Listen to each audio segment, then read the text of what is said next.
Ito ang Bombo Radio Philippines. Fully digitalized. Numero 1 sa balita, komentaryo, drama at serbisyo publiko.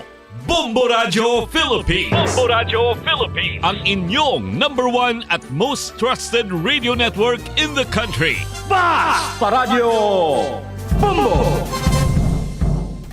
Oras sa Bombo Radio Iloilo, Philippine Standard Time, 55 minutos na nakaligad sa takda sining alas 11. Welcome sa pagpangalagad sa Bombo Hanay sa Udto diri sa DOFM Bombo Radio Iloilo, ang flagship station sa the number 1 most trusted radio network kinakantry ang Bombo Radio Philippines. Adlaw kita karon sang Sabado, Disyembre 30, tuig 2023. Sa aton sining mga kabombo, subong iya ginasaulog naton ang ika-127 nga anibersaryo sang pag-execute sa kay Dr. Jose Protasio Rizal. Sa aton sinikaron niya nga mga kabombo, isa man ini ka national holiday ang selebrasyon o galing kiti natuon man iya sa bahin karon sang Sabado nga wala man sang trabaho kag wala sang opisina. Sa aton sinikaron iya nga mga taga palamati ang aton sinikaron iya nga Christmas countdown.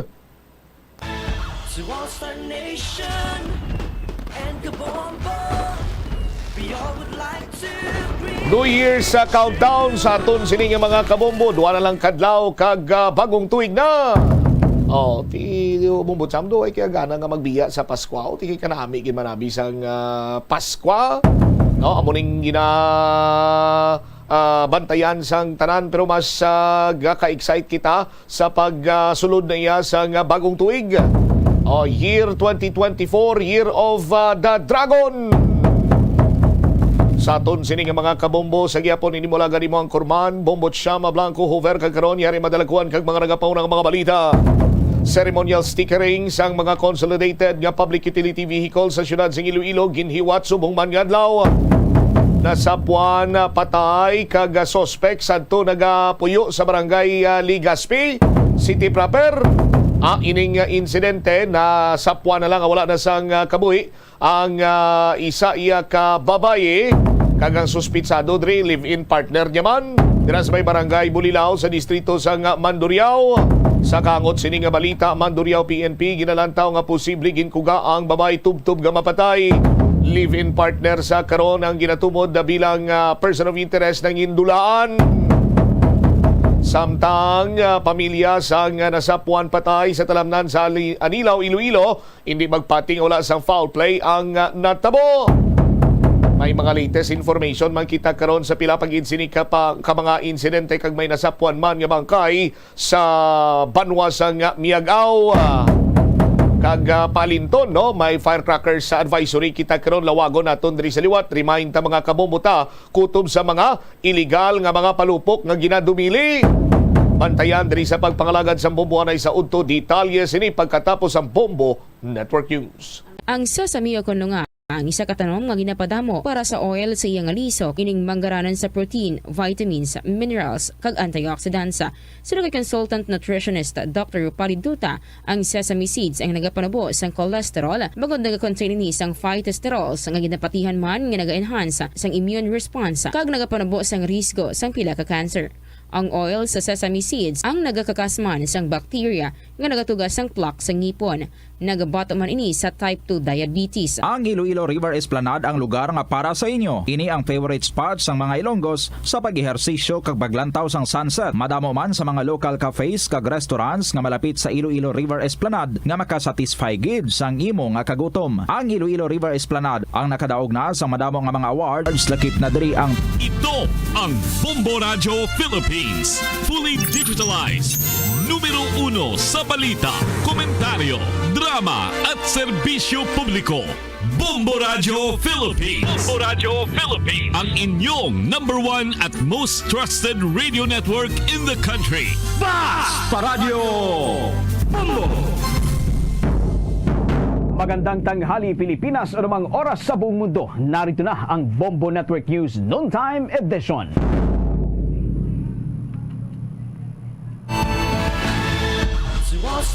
Nation and Kabombo. We all At the Star Nation, ngayon po ay araw ng Sabado, Disyembre 30, taong 2023. Mga kabombo ka Star Nation, 2 araw na lang bago sumapit ang taong 2024. Sa ulo ng ating mga balita, ito hong karagdagang mga reklamo inihain laban sa mga tauhan ng pulisya na sangkot sa umunoy maanumalyang drugs operation na naganap sa Maynila noong nakaraang taon. Ito namang jeepney consolidation rate sa National Capital Region umakyat na sa 33% batay huyan sa monitoring ng Land Transportation Franchising and Regulatory Board. Itong Civil Aviation Authority of the Philippines doble ang kahandaan sa pagdagsa ng mga pasahero ngayong araw.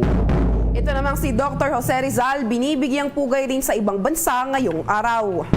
Mahigit 70% ng mga paputok na nagdudulot ng injuries pawang iligal ayon sa Department of Health. At sa atin pong international news, abangan mamaya ang Ukraine nangakong tutugon sa panibagong pag-atake ng Russia. Sa ating balitang pampalakasan, ito hong Cuadro Alas muling hinamon si undisputed Super Bantamweight Champion Inoue. At live nationwide via satellite, dumako na tayo sa detalye ng ating mga balita.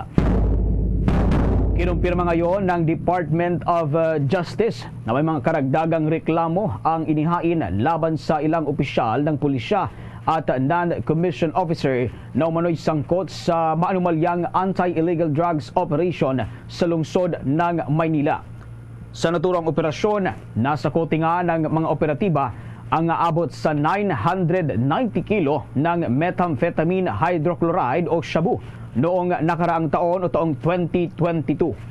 Ayon sa Justice Department, dahil dito ay bumuo na sila ng panel of prosecutors na siya namang susuri sa mga karagdagang ebidensya at titimbang naman sa reklamong inihain laban nga sa mga respondents.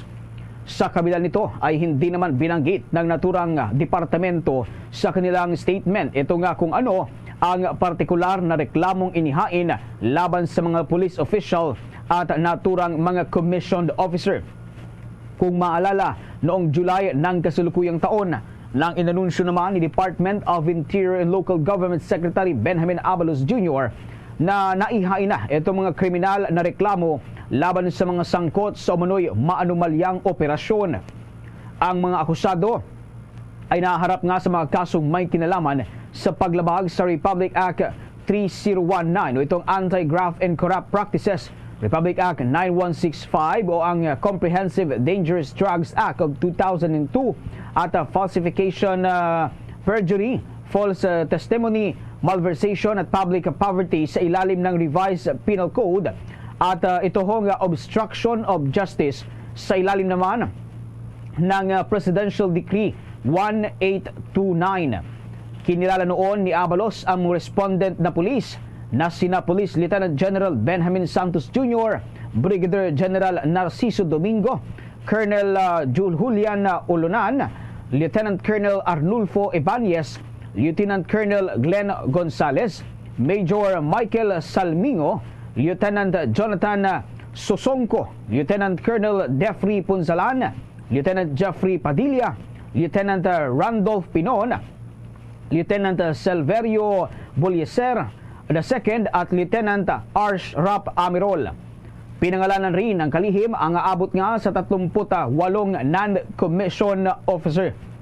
Ang panibagong reklamo na inihain sa Department of Justice ay kinabibilangan ho ng mga reklamo laban nga sa natanggal na pwesto na si Police Master Sergeant Rodolfo Mayo Jr. na umano'y may-ari ng halos 990 kilos ng nakumpiskang shabu. Samantala, binigyang diin naman ng Land Transportation Franchising and Regulatory Board na halos 14,000 o 33.21% ng mga jeepney sa Metro Manila ang nakapag-consolidate na 2 araw bago ang deadline sa darating na December 31. Sinabi ni Land Transportation Franchising Regulatory Board National Capital Region Director Zona Tamayo na ito ay isang improvement mula sa 26% consolidation rate na naitala noong buwan ng Nobyembre. Samantala, sinabi niya na ang pinagsama-samang mga UV Express units ay nasa 3,259 o 44.3%. Kung pinagsasama-sama na, bumubuo ito ng 17,152 o 35% lamang ng mga pampublikong sasakyan sa National Capital Region. Ang bilang na ito mga kabombo ay inaasahang tataas pa habang mas maraming operator ang nag-a-apply para sa nasabing konsolidasyon, ngunit ang mga grupo tulad ng Piston at Manibela na tutol sa programa ay nagsasabing ang mahabang bilang ay tumutukoy sa nagbabantang kakulangan ng mga opsyon sa pampublikong transportasyon sa pagsapit ng buwan ng Enero sa susunod na taon. Sinabi ng Office of Transportation Cooperatives na mahigit 100 grupo na ang nag-sign up para bumuo ng mga kooperatiba para makasunod sa consolidation requirement. Ito ay pinagtibay pa sa posisyon ng Land Transportation Franchising Regulatory Board na walang darating na krisis sa transportasyon pagdating ng buwan ng Enero ng taong 2024 maging sa National Capital Region na kung saan 47.3% ng mga ruta ay pinatatakbo na ng mga pinagsama-samang mga transport entities. Sa iba pang mga balita sa oras na ito, doble ho ang ginawang paghahanda ng Civil Aviation Authority of the Philippines para ho sa pagdagsa ng mga flight na papasok ng taong 2024. Ininspeksyon ni Transport Secretary Jaime Bautista ang Communications, Navigation and Surveillance for Air Traffic Management ng naturang ahensya 2 araw nga bago ang pagsalubong sa bagong taon. Ang sistema ay nagbibigay daan sa mga sasakyang panghimpapawid na i-relay ang kanilang mga lokasyon, tinitiyak ang ligtas na pag-take off, paglapag at kontrol sa trapiko sa himpapawid. Ayon sa Department of Transportation, sinuri din nila ang Philippine Aeronautical Rescue Coordination Center sa CAAP kung sakaling magkaroon nga ng emergency operations. Matatanda ang inilagay ng naturang CAAP sa heightened alert ang lahat ng 45 nitong commercially operating airports dahil sa inaasahang dami nga ng mga pasahero sa himpapawid ngayong holiday season. Nauna lang sinabi ng Civil Aviation Authority of the Philippines na inaasahang ang kabuang mahigit 20.5 milyong pasahero. Paalala ng pamunuan ng Civil Aviation Authority of the Philippines, pumunta ho sa airport 3 oras bago ang flight schedule ng mga manlalakbay upang maiwasan ho itong pagka-delay at ang posibleng aberya. Samantala, sinimulan na ng Department of Agriculture ang pamamahagi ng halos 12 billion pesos na cash aid sa 2.38 mga milyong magsasaka ng palay sa buong bansa. Ito ay katumbas ng 5,000 pesos bawat isang individual o magsasaka mula sa labis na koleksyon ng taripa upang makatulong na mapanatili ang kanilang produktibidad. Sinabi naman ng Rice Industry Development ng Department of Agriculture na 458,435 na account ng mga magsasaka ang nakakuha na ng kanilang tulong. Samantala, 44,719 naman na magsasaka ang nag-withdraw na ng kanilang pera sa pamamagitan ng pagsisikap ng mga partner banks ng naturang ahensya. Ang mga magsasaka mula naman sa Cordillera Administrative Region, maging sa Caraga at Mimaropa Region ay kabilang sa mga unang nakatanggap ng kanilang cash assistance. Sinabi ng Agriculture Department na mas maraming magsasaka ang inaasahang makikinabang sa cash assistance sa mga susunod na araw kapag kanila nang nailabas ang kanilang mga pera. Sinabi naman ni Agriculture Undersecretary for Rice Industry Development Leocadio Sebastian na magagamit ng mga smallholder rice farmers ang cash na kanilang matatanggap para sa pang-araw-araw at personal na pangangailangan.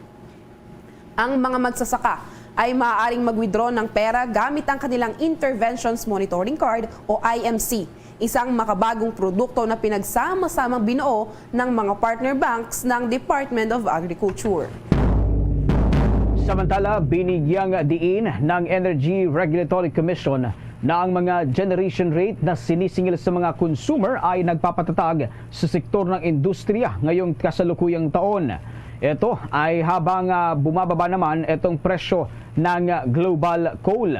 Ang average generation charge o ang halaga ng kuryenteng binili mula sa mga supplier na nagkakahalaga higit sa 50% ng buwanang singil sa kuryente ng isang customer ay bumaba ng 6 pesos 95 centavos kada kilowatt per hour noong Nobyembre mula sa 8 pesos 95 kada kilowatt per hour noong nakaraang taon. Katumbas ho ito ng 22.12% na pagbaba. Bago ang taong kasalukuyan, huling bumaba nga ang mga rates sa ibaba ng 7% kada kilowatt per hour noong Enero ng nakaraang taon. Ayon ho sa sinabi ni Energy Regulatory Commission Chair Mona Lisa De Malanta, batay ho sa pag-usuri ng kanilang ahensya dito ho sa mga available na record, natuklasan ng regulator na mayroong kapansin-pansing pagbaba nga sa Newcastle Coal Price Index. Itinuro ni De Malanta na habang ang presyo ng carbon ay bumaba ng halos 70% mula sa mataas na $433.7 kada metriko tonelada noong Setyembre 2022 hanggang sa $132.15 kada metriko noong Nobyembre ngayong taon. Ang parehong kalakalan ay hindi na obserbahan sa mga local generation rates. Samantala, sa iba pa nating pangunahing balita, maging sa labas ng Pilipinas ay binibigyang respeto ang kabayanihan ni Dr. Jose Rizal kaugnay ng kanyang ika-127 martyrdom. Sa bansang Japan, ibinahagi ni Japanese Ambassador to Manila, Koshikawa Kazuhiko, ang ilang larawan ukol sa dinarayong Hibiya Park sa Tokyo, Japan na kung saan matatagpuan ang rebulto ng ating pambansang bayani. Para kay Ambassador Kazuhiko, mahalagang alalahanin at isabuhay ang kabayanihan ni Rizal dahil sa dami ng naiambag nito sa kasaysayan.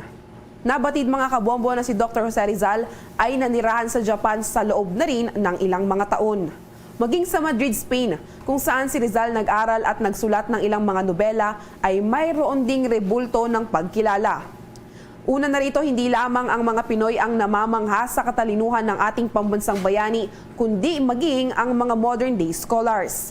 Si Rizal kasi ay isang doktor, karpintero, guro, martial artist, scientifico at linguist na nakakapagsalita naman ng 30 mga lengguwahe. Samantala, kaugnay pa rin ho sa pagunita sa ika-137 anibersaryo ng kamatayan ni Dr. Jose Rizal, nagpatupad ngayong araw ng libreng sakay para ho sa mga pasahero. Ito hong pamunuan ng Metro Rail Transit Line 3. Kasabay nga ho ng pagunita ng Rizal Day. Ayon kay Department of Transportation Assistant Secretary for Railways and MRT 3 Officer in Charge, Georgette Aquino, ang unang bahagi nga ng libreng sakay ay matagumpay na sinimulan kaninang alas 7 ng umaga hanggang alas 6 ng umaga. Ang pangalawang bahagi naman nitong libreng sakay ay mamaya namang alas 5 ng hapon hanggang alas 7 ng gabi. Ito ay bilang bahagi pa rin ng pagunita sa ika-127 anibersaryo ng martyrdom ni Gat Jose Rizal. Naniniwala ang opisyal na sa ganitong inisyatiba ay mananatiling buhay sa alaala ng mga pasahero ang kadakilaang ginawa ni Rizal. Samantala, umalis kanina ang unang trip ng tren alas 4:35 ng umaga mula North Avenue Station at alas 5:18 naman mula dyan sa may bahagi ng Taft Avenue Station. Ang last trip naman ay aalis mamayang alas 9:30 ng gabi mula North Avenue Station at alas 3:08 ng gabi mula naman dyan sa may Taft Avenue. Pinaalalahanan ng railway management ang mga pasahero na panatiliin pa rin ang maayos na kalusugan, ligtas at ang itong tinatawag na security protocols para maiwasan ang anumang hindi inaasahang aksidente. Sa iba pang mga balita sa oras na ito,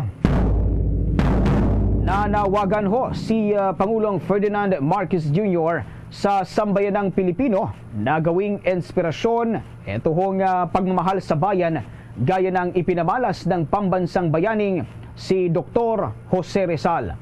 Sa mensahe na ginawa ng punong ekutibo sa pagunita sa ika-127 anibersaryo ng kabayanihan ni Rizal, sinabi nitong kaisa siya ng sambayanan sa pagunita sa tunay na pagmamahal na ipinakita ng pambansang bayani ng ating bansa. Ito ayon sa Pangulo ay isinabuhay ng pambansang bayani hanggang sa huling sandali ng kanyang buhay. Sinabi pa ng Pangulo na ang impluensya ni Gat Jose Rizal ay patuloy na nararamdaman maging ng buong mundo na hanggang ngayon ay may kinakaharap pa ring kawalan ng hustisya, pang-aapi at paniniil. Ang sakripisyo anyang ginawa ni Rizal ay maituturing na pinakamataas na antas ng pagmamahal sa bayan. Nagsimulaan niya itong mula pa noong kanyang kabataan na naikintal din ng kanyang mga magulang, guro at mga kasamahan. Samantala, kinundi na naman ng Department of Foreign Affairs ang ballistic missile launch ng North Korea noong nakaraang linggo. Ang pagkilos ng Democratic People's Republic of Korea ay nagbubunsod ng tensyon at nagpapahina sa pag-unlad ng ekonomiya, kapayapaan at katatagan sa Korean Peninsula at maging sa Indo-Pacific region. Nauna nang sumama sa Association of Southeast Asian Nation si Pangulong Ferdinand Bongbong Marcos Jr. sa pagkondena sa ginawa ng North Korea. Una na rito, ayon sa Japan Coast Guard, nagpaputok kasi ang North Korea ng long-range ballistic missile na nahulog sa dagat naman sa kanluran ng Hokkaido. Samantala, sa iba pang mga balita sa oras na ito, pasok na ho ang kamera sa investigasyon kaugnay ng hinaing ng mga magsasaka dyan ho sa may Yulo King Ranch sa Palawan. Ayon kay ACT Teacher Party List Representative Franz Castro, dumulog sa kanyang tanggapan nga itong mga lider ng hindi bababa sa 1,000 magsasakang benepisyaryo sa ilalim ng Comprehensive Agrarian Reform Program ng gobyerno. Kabilang sa mga tumulog ang mga magsasaka mula sa Barangay de Calachao, Guadalupe, San Jose, San Nicolas, sa Coron at ang mga barangay ng Quezon, New Busuanga, Che at sa Santo Niño sa Karatig Bayan ng Busuanga. Hinikayat ni Castro ang mga apektadong magsasaka na manindigan kontra sa mga oligarkong walang pinipili o kinikilalang batas, kasabay ng pagtitiyak na patuloy na babantayan ng Kongreso ang aksyon ng gobyerno. Sa tala ng katipunan ng mga samahang magbubukid sa Timog Katagalugan o kasama, hindi bababaho sa 1,000 magsasakang benepisyaryo ang pinagkaitan ng lupang sakahan batay sa probisyong kalakip ng Republic Act 6657 o itong CARP Law. Taong 2014 nang maglabas ng ulat ang National Fact-Finding and Solidarity Mission hinggil sa Yulo King Ranch na tinawag na largest agrarian reform anomaly in the country. Ayon pa kay Castro, kabilang sa kanilang iimbitahan sa pagdinig si Environment and Natural Resources Secretary Maria Antonio Yulo Loizaga. Bukod sa Yulo King Ranch, sinasabing nasa ilalim din ng pangasiwa ng kalihim bilang executor ng YKR Corporation. Ito hong ang malawak na lupain sa mga lalawigan ng Masbate at Laguna. Narito ang bahagi ng naging pahayag ni ACT Teacher Party List Representative Franz Castro. Yun naman talaga yung ultimate na kailangan ng ating mga magsasaka, no? Yung lupa para sa kanilang pagsasaka. So matagal na nilang sinasaka yung mga lupain dyan. It's about time na dapat ay maibigay sa kanila yung lupa.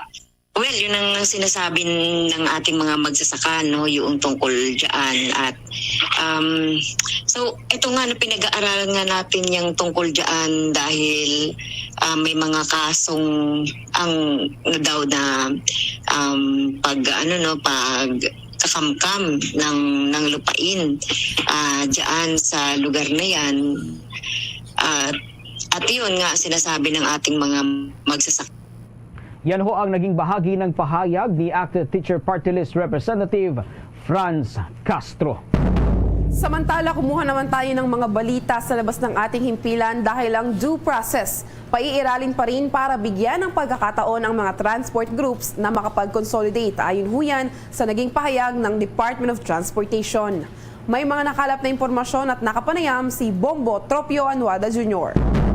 Paiiralin pa rin ng Department of Transportation ang due process para sa ilang grupo ng transportasyon hinggil sa PUV Modernization Program. Makakabiyahe pa rin ang mga pampasayrong jeepney na hindi makakapag-consolidate bukas December 31. Ayon kay DOTR Office of Transportation Cooperatives Chairperson Jesus Ferdinand Ortega, iiral pa rin ang due process at bibigyan ng pagkakataon ang mga hindi nakapag-consolidate na makasunod sa proseso. Anya, may 1 buwan o 3 araw na grace period ang mga operator ng jeep para makatalima sa naturang programa. Sa pagtatapos nito, didesisyonan na anya ang prangkisa ng mga transport operators sa bansa. Assist in those areas na walang nag-consolidate. But also, para lang maging klaro tayo, pagdating ng January, yung mga hindi nag-consolidate, tuloy pa rin naman niyang babiyahe dahil we will give them due process. May proseso po ang LTFRB na gagawin sa kanila. They will be given a chance to explain. They will be given a chance through a process para finally, sa dulo naman po, ay maibibigay sa kanila yung desisyon ng LTFRB wherein pag hindi nga sila nag-consolidate, sila ay hindi na pwedeng tumakbo. Pero ibig sabihin, it will take siguro mga 30 days or buong month ng January para iproseso po natin yung mga hindi nag-consolidate. Samantala, naglatag na ng mga hakbang ang DOTR para tugunan ang epekto ng pagsisimula ng PUV Modernization Program sa Enero. Ayon kay Ortega, naglabas na ng Memorandum Circular No. 2023-052 Guidelines ang Land Transportation Franchising and Regulatory Board para sa mga transport cooperatives. Layo nito na mapuna ng mga kooperatiba ang mga mababakanting mga sekundary na mga ruta. Pag-form po ng kooperatiba, kasi minimum po doon is 15 tao. No? Yun po yung requirement. And then ang requirement din po sa CDE is 300,000, parang paid up capital yon. So kung 15 po kayo, tig-20,000 po bawat isa. Pero kung kayo po ay 30, so magiging 10,000 po bawat isa. So yun po yung mga accurate information regarding that. Also, on the part of OTC, kunyari nga po, 300,000 na paid up capital ng isang kooperatiba, binaba po muna namin ito sa 30,000. Sa ngayon naman anya, tuloy-tuloy ang dating ng mga operators na humahabol para makapag-consolidate o makasama sa korporasyon. Para sa Bombo Network News, Bombo Tropio Anual na nag-uulat para sa number 1 and most trusted radio network in the country. Bombo Radio Philippines, Basta Radio, Bombo! 22 minuto makalipas ang alas 12 ng tanghali. Sa pagpapatuloy pa rin ho ng ating mga balita, iginiit ng Land Transportation Franchising and Regulatory Board na malabong mangyari nga itong sinasabing krisis sa transportasyon sa bansa pagsapit ng December 31 deadline ng consolidation sa Public Utility Vehicle Modernization Program ng pamahalaan. Ito ang sinabi ng Land Transportation Franchising and Regulatory Board, taliwas ho sa banta ng grupong Piston at Manibela. Gayunpaman, aminado silang kahit papaano may mga pasaherong may hirapang makasakay dahil nga sa tinatawag na transisyon. Pero nagpaalala naman ang tanggapan sa mga mananakay na publiko na gumamit ng ibang mode of transportation tulad na lamang ng tricycle o taxi sa mga maliliit na ruta na maaapektuhan. Samantala mga kabombo, hinimok ng pamahalaan ng China ang Estados Unidos na tigilan na ang pagsuporta sa umunoy paglabag na ginagawa ng Pilipinas sa bahagi ng West Philippine Sea. Ginawa ni Chinese Defense Ministry spokesperson Senior Colonel Wu Qian ang pahayag kasabay ng babalang hindi palalagpasin ng China ang mga paulit-ulit umunong provokasyon ng pamahalaan sa pinagtatalunang karagatan. Babala ng Chinese official sa Estados Unidos, kailangang tigilan na nito ang pakikialam sa mga issue sa West Philippine Sea at manguna sa pagprotekta sa peace stability sa naturang karagatan. Ito ay may konkretong mga aksyon. Tasan ding sinabi ni Qian na nagbibigay ng hindi tugmang impormasyon ng Estados Unidos at gumagawa pa ng mga walang basehang akusasyon kaugnay sa karapatan ng China sa naturang pinagtatalunang karagatan. Ito anya ay mahigpit na tinututulan ng China. Una nang naglabas ang bansang China ng kahalintulad na sentimiento sa mga nakalipas na buwan at tiniyak na hindi nito palalagpasin ang umunoy pakikialam ng Estados Unidos at ang pagsuporta sa ating bansa. Ang Estados Unidos ang isa sa mga bansang kasama ng Pilipinas sa mga maritime exercises nito na kung saan ang pinakahuli dito ay isinagawa ngayong taon sa West Philippine Sea. Madalas din kinukundina ng pamahalaan ng Estados Unidos ang ginagawang aksyon ng China laban sa mga barko ng Pilipinas sa West Philippine Sea na malimit na binombahan ng tubig, lalo na sa mga panahong nagsasagawa ang mga ito ng resupply mission. Samantala, sa kabila ng mga bantang kinakaharap ho ng Philippine Coast Guard ngayong taon sa West Philippine Sea, ipinagdiinan nitong ikakampanya pa rin ang mas mapayapang marine environment sa susunod na taon o taong 2024. Sinabi ni Philippine Coast Guard Commandant Admiral Ronnie Hill Gavan na mangunguna pa rin ito sa promosyon ng kapayapaan sa mga karagatan at rules-based maritime environment sa susunod na taon. Ito anya ang ilan sa mga pangunahin nitong gabay para sa pakikipagkaibigan at pakikipag-alyansa sa iba pang mga bansa. Gagawin ito anya ng Philippine Coast Guard sa kabila pa ng mga kinakaharap na krisis at banta ngayong 2023, lalo na sa may bahagi ng West Philippine Sea na siyang sentro ngayon ng tensyon sa pagitan ng bansang claimants, lalo na itong bansang China. Nagawaan niya ng Philippine Coast Guard na patunayan ang pagiging professional nito at tiyak na kakayanin nitong maipagpatuloy kasama na lalo pang pagiging matiga ngunit nanindigan sa pag-manage ng seguridad sa may bahagi ng West Philippine Sea. Sa iba pa nating mga balita, nakitaan ng pagtaas ang presyo ng residential real estate ng iba't ibang uri ng mga bagong unit ng pabahay sa Pilipinas. Ito ang naitala noong third quarter ngayong 2023 na kung saan tumaas ng 12.9% para sa year-on-year at 3.4% naman para sa quarter-on-quarter, kahit na mas mababa kaysa sa 14.1% at 5.3% na mga rate na paglago ng nakarehistro sa second quarter ngayong taong kasalukuyan. Sa batayan ng year-on-year, ang mga presyo ng residential property sa National Capital Region ay tumaas ng 12.3% noong third quarter ngayong kasalukuyan, habang ang mga presyo naman ng single detached o attached houses, condominium units at townhouses ay tumaas para sa parehong panahon.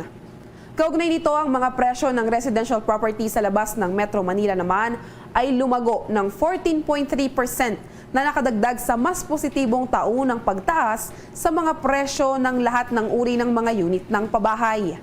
Sa batayan ng quarter-on-quarter naman, ang mga presyo ng residential property ay tumaas ng 11.5% at 0.1% naman sa Metro Manila at maging sa labas ng rehiyon. Ayon sa uri ng mga pabahay, ang mga presyo naman ng duplex housing unit ay nagrehistro ng pinakamataas na year-on-year growth rate noong third quarter ng taong kasalukuyan sa 57.7%, na sinundan naman ng single detached o attached houses sa 16.8%, habang ang mga townhouses naman ay nasa 9.3%, habang ang mga condominium units ay nakapagrehistro naman sa 8.3%. Sa pagkakataong ito ay kumuha tayong muli ng balita sa labas ng ating himpilan. Ito hong Philippine Fireworks Association o may pila sa Philippine National Police na tugisin ang supplier ng mga imported chemical na ginagamit ng mga illegal manufacturer sa paggawa ng mga paputok. Ang balitang yan ay tinutukan ni Bombo Marlene Padiernos. Umaapi na ngayon sa Philippine National Police ang isang grupo ng mga manufacturer na mapuputok na para magpatupad ng crackdown laban sa mga supplier ng imported na kemikal na ginagamit sa mga paggawa ng firecrackers at pyrotechnic devices. Ito ay sa gitna ng taramak na betahan ngayon na mapuputok at pailaw na tradisyonal na sinisindihan ng ating mga kabayan sa pagdiriwang ng pagsalubong nito sa bagong taon. Ayon kay Philippine Fireworks Association President Jovenson Ong, may ilang mga impormasyon sila na natatanggap na may ilang mga individual na nagsusupply ng mga imported na kemikal na sangkap sa paggawa ng mga paputok at pailaw sa mga hindi otorisado at hindi lisensyado mga pagawaan nito sa ating bansa na ibinibenta naman online ang kanilang mga produkto. Aniya, ito ang dahilan kung bakit nagkakaroon ng access sa mga illegal manufacturers sa bansa, kaya dati sa pagbili ng mga sangkap na ginagamit sa paggawa ng mga paputok. Bukod dito ay pinanawalag din ni ONA sa oras na masawataraw kasi ng mga otoridad ang mga illegal na supplier ng mga illegal na sangkap ay mapipigyan na rin ang pagkarat at paglawak ng gantahan pa ng mga illegal na puputok at pairaw dito sa Pilipinas. Babawasan niyan pero hindi natin maiwasan yun. Ba't ang talagang mga ibang tao talagang gusto doon sa bawal. Nakita naman natin na pwede na silang bumili ng maraming legal. Bakit pa sila pumupunta doon sa napakalakas at napakadelikado mga produkto? Pero ang una po natin dapat makuli ay yung mga nagtitinda ng chemical dito sa mga illegal manufacturers. Kasi itong illegal manufacturers, hindi po makakagawa yan kung ang kanilang source of chemical ay masusunod. Para sa Bombo Network News, ako po si Bombo Marlene Padiernos, nag-uulat para sa #1 and most trusted radio network in the country, Bombo Radio Philippines, Basta Radio. Bombo! Kaugnay pa rin ng balitang yan, lumalabas sa datos ng Department of Health na hanggang 70% ng mga paputok na natukoy na dahilan ng mga injuries na naitala ngayong holiday ay pawang mula sa mga iligal na paputok. Kinabibilangan ito ng boga, 5-star, piccolo, plapla, gayon din ang whistle bomb. Ang iba rito ay gawa naman sa kwitis at mga lusis. Batay nga sa datos ng naturang departamento, partikular na ang Department of Health hanggang kahapon lamang, umabot na sa 76 ang mga fireworks-related injuries na naitala sa buong bansa. Mula sa naturang bilang na 34% ang mula sa National Capital Region, 12% naman ang naitala ng mga rehiyon ng Central Luzon at Ilocos. Gayon din sa Soc-Sargen na nakapagtala ng 6% at tig 5% naman mula sa Bicol Region at Western Visayas. Ayon pa sa Department of Health, marami sa mga ito ay nangyari sa mga bahay at kalsada malapit sa mga bahay. Ito ay katumbas na rin ng kabuuang 96%.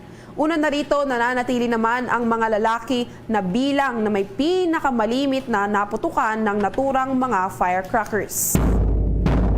Samantala, magbibigay ang Department of Labor and Employment ng may kabuang 50 milyong halaga ng tulong para sa mga jeepney driver na maapektuhan nga ng Public Utility Vehicle Modernization Program ng ating pamahalaan.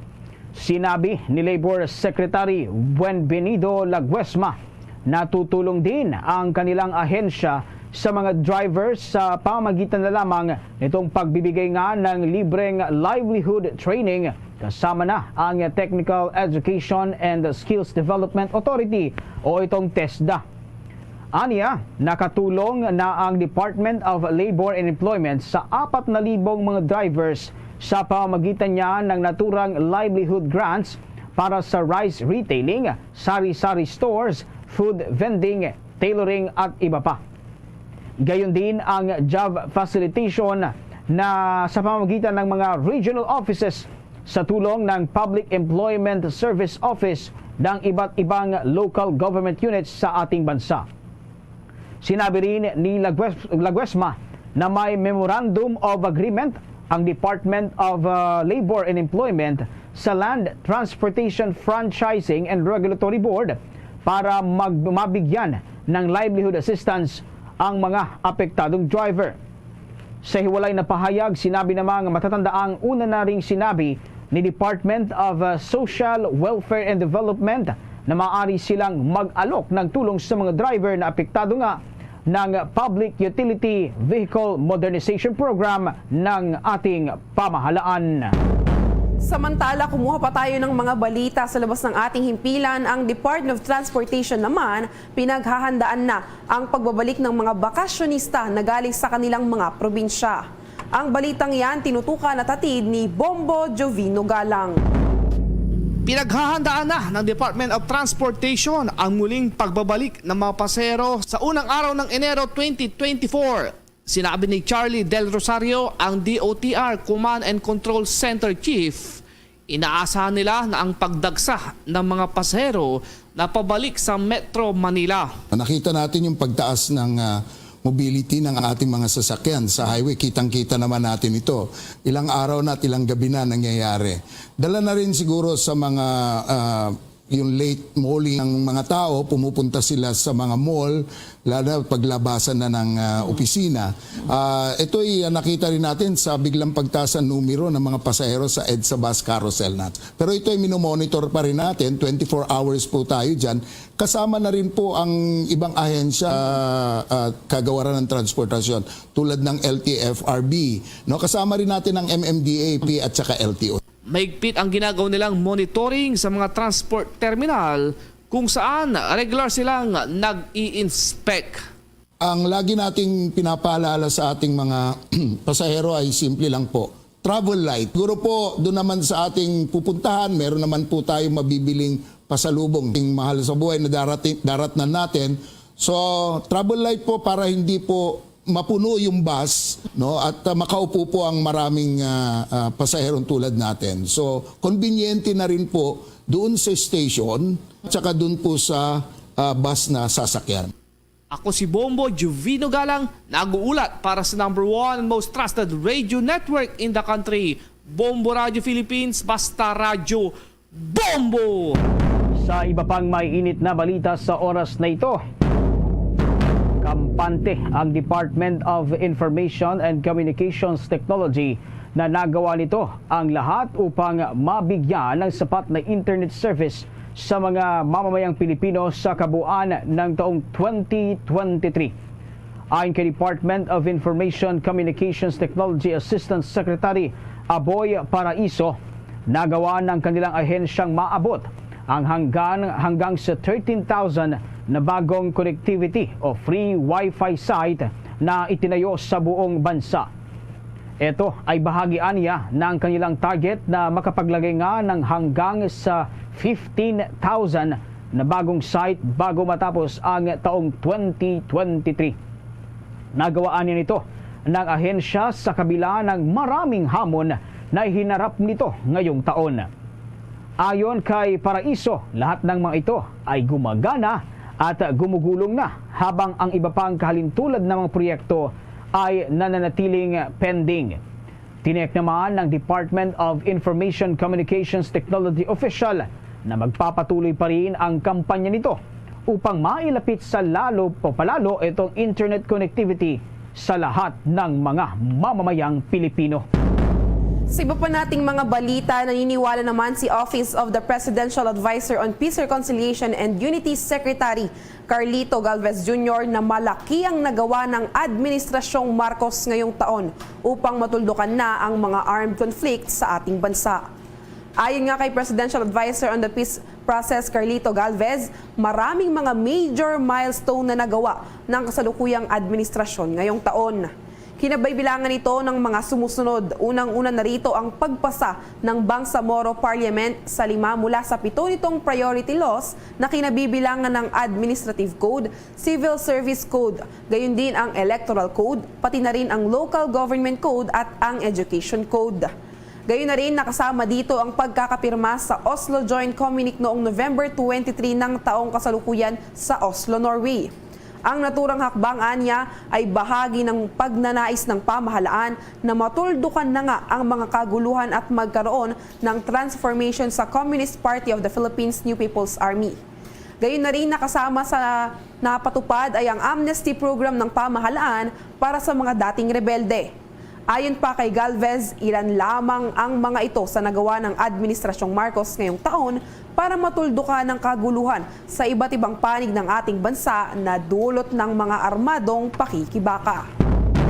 Samantala, nagbukas ngayon ng head office ng Commission on Elections para tanggapin itong mga aplikasyon ng mga political party na nais lumuhok sa 2025 national and local elections.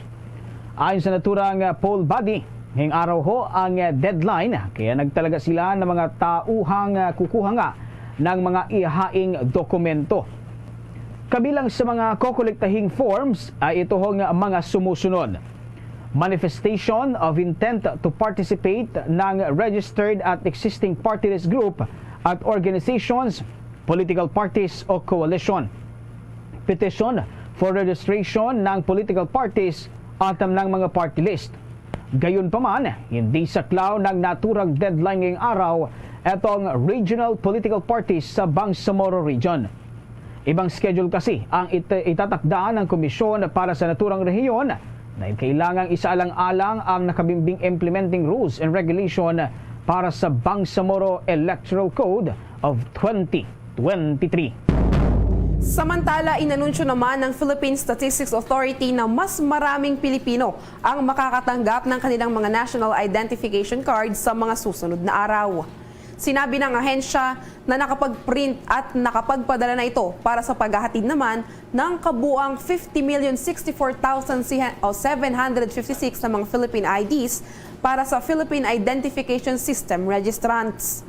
Kamakailan lamang ay sinabi ng Philippine Statistics Authority na mahigit 82 milyong Pilipino na ang nakapagrehistro para sa Philippine IDs.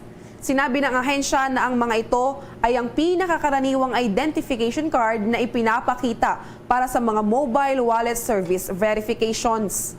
Sa unang bahagi ng taong kasalukuyan, ang mga pagkaantala sa paghahatid at paggawa nga ng naturang ID ay naantala ang programa ng PhilSys.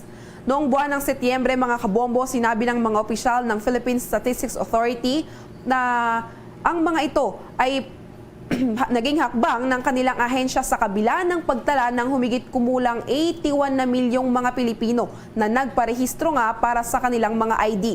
Ang aktual na mga physical ID na humigit kumulang 41 milyon sa mga magpaparehistrong ito ay hindi pa nga maihahatid. Iniuugnay ng naturang ahensya ang mga pagkaantala sa pagkabigo ng private supplier ng Bangko Sentral ng Pilipinas na gawin ang paghahatid dahil nga sa pagdami ng mga nagpaparehistro.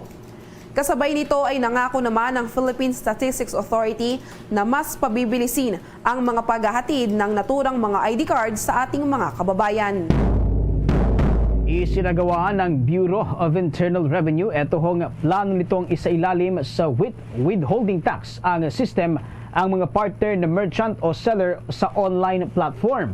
Noong buwan ng Hulyo pa lang, pinalutang na ng naturang ahensya ang itohong posibilidad na magpataw nga nitong tinatawag na credible withholding tax na 1% na sa kalahati ng kabuang remittance na mga online platform providers sa kanilang mga partner na nagbebenta o itong mga merchant. Noong buwan ng Nobyembre, sinabi ng Bureau of Internal Revenue na si Commissioner Romeo Lumagi Jr. nasa huling yugto na ang plano at ipatutupad pagkatapos ng serye ng mga public consultation, online platform at iba pang stakeholder. Ang Revenue Regulations number 16-2023 ay nilagdaan ni BIR Commissioner Romeo Lumagi at Finance Secretary Benjamin Diokno. Ang withholding tax ay ang halagang pinigil ng isang negosyo sa mga pagbabayad ng mga kalakal o serbisyo na direktang ipinadala sa gobyerno sa ngalan ng mga supplier o empleyado. Para epektibong mangolekta ng withholding tax mula sa mga online seller, nauna nang sinabi ni Lumagi na ang operator ng online platform o marketplace ay dapat siguraduhin ng partner merchants ay nakarehistro sa BIR bago nila i-accredit ang mga merchant sa kanilang mga platform. Samantala, tinikitan at hinatak ng mga tauhan mula sa Metropolitan Manila Development Authority ang ilang mga sasakyan na iligal na nakaparada sa ilang kalsada sa lungsod ng Quezon. Resulta ito ng walang patid na clearing operations ng Metropolitan Manila Development Authority Special Operations Group Strike Force sa ilang lugar sa Metro Manila. Ang mga sasakyan na pinaghatak ay nakakasagabal kasi sa mga alternatibong dinaraanan ng mga motorista tuwing traffic sa mga pangunahing kalsada sa nasabing lugar. Kasama sa inalis ng naturang ahensya ang mga motor at sasakyan na iligal na nakapark at iba pang sagabal sa daan at mga bangketa. Paalala naman ng Metropolitan Manila Development Authority sa mga motorista na sumunod sa batas trapiko at huwag gawing parking areas ang mga sidewalk nang sa gayon ay hindi ito magdulot ng mabigat na trapiko sa mga lugar. Samantala, naitala ng Parañaque Integrated Terminal Exchange ang libo-libong mga pasaherong dumagsa kahapon. Batay ho sa datos ng ehensya mula umaga hanggang tanghali kahapon ay nakapagtala ito ng kabuang 49,331 na pasahero habang ang kalintulad na bilang o malayong mas marami pa ang posibleng naitala kinahaponan. Sa katunayan, ang inisyal na projection ng management ay posibleng umabot nga sa 140 hanggang sa 150,000 na mga pasahero ang magtungo nga sa naturang terminal maghapon kahapon. Marami sa mga pasahero ay naitalang uuwi nga sa Timog Katagalogan at mga probinsya sa Visayas area. Patuloy namang binabantayan ng pamunuan ng PATX ang seguridad ng mga pasahero sa naturang terminal kasabay ng inaasahang paring dagsaan ngayong araw, Disyembre 30. Samantala mga kabombo Star Nation, nakatakdang higpitan ng Bangko Sentral ng Pilipinas ang implementasyon ng panuntunan sa virtual asset o cryptocurrency transfers na ikinukonsidera bilang cross-border wire transfers. Ito ang naging laman ng Memorandum number 2023-042 na naglilinaw sa implementasyon ng Philippine Travel Rule para sa virtual asset service providers. Ang nasabing paglilinaw ay epektibo lamang na limitado sa 50,000 pesos na mga transactions. Una nang ipinagutos ng Paris-based Financial Action Task Force ang Pilipinas na maglabas ng panuntunan sa travel rules ng virtual asset service providers para mapigilan ang mga terorista at ilang mga kriminal na magkaroon ng access at magsagawa nga ng mga fund transfers. Samantala, tumaas ng 20 pesos kada kilo ito ang retail price ng manok araw bago sumapit nga ang bagong taon. Ayon sa monitoring ng Department of Agriculture, umabot sa 210 pesos kada kilo mula sa dating 190 pesos kada kilo. Kinumpirma naman ito ni Agriculture Assistant Secretary Arnel de Mesa ang bahagyang pagtaas nga ng retail price ng mga agricultural commodities ngayong holiday season na inaasahan ng mga mananaig hanggang sa pagdiriwang ng bagong taon. Aniya, partikular na nagtala ang Department of Agriculture ng pagtaas sa retail price ng manok. Ngunit tiniyak na sa publiko ang patuloy na pagsubaybay ng departamento. Samantala, ang retail price ng pork ham ay nasa pagitan ng 270 pesos kada at 370 pesos kada kilo at pork belly o liempo sa pagitan huyan ng 300 pesos at 400 pesos kada kilo. Sinabi ni De Mesa na napakatatag ng supply ng mga agriculture commodities sa buong bansa at pansamantala lamang ang pagtaas ng presyo ng naturang mga produkto. Samantala sa iba pa nating mga balita, siyam ang sugatan matapos magbangga ng isang bus, elf truck at isang motor sa kahabaan ng Maharlika Highway sa Sariaya, Quezon Province kamakailan lamang. Ayon sa mga otoridad, nahagip ng pampublikong bus ang isang elf dropside truck sa barangay Isabang sa Tayabas City. Bukod dyan ay nagulungan rin ng isang motorsiklo na minamaneho ng isang Raymond o nagngangalang Raymond, 35 years old mga kabombo. 6 naman ang naging sugatan sa elf truck samantalang 2 pasahero naman ang sugatan sa nasabing bus. Agad namang dinala sa magkaibang ospital ang mga biktima at ngayon nagpapatuloy na nagpapagaling bunsod ng naganap na disgrasya.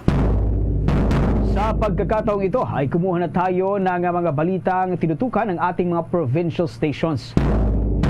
Ito hong kapulisan ng Cebu, mas pinapahigpitan pa ay ito hong pagbabantay sa pagsalubong sa bagong taon. Pinagababawal nga na paputok, patuloy rin na binabantayan. Ang kabuuan ng balitang yan ay tinutukan ng Bombo Radio Cebu.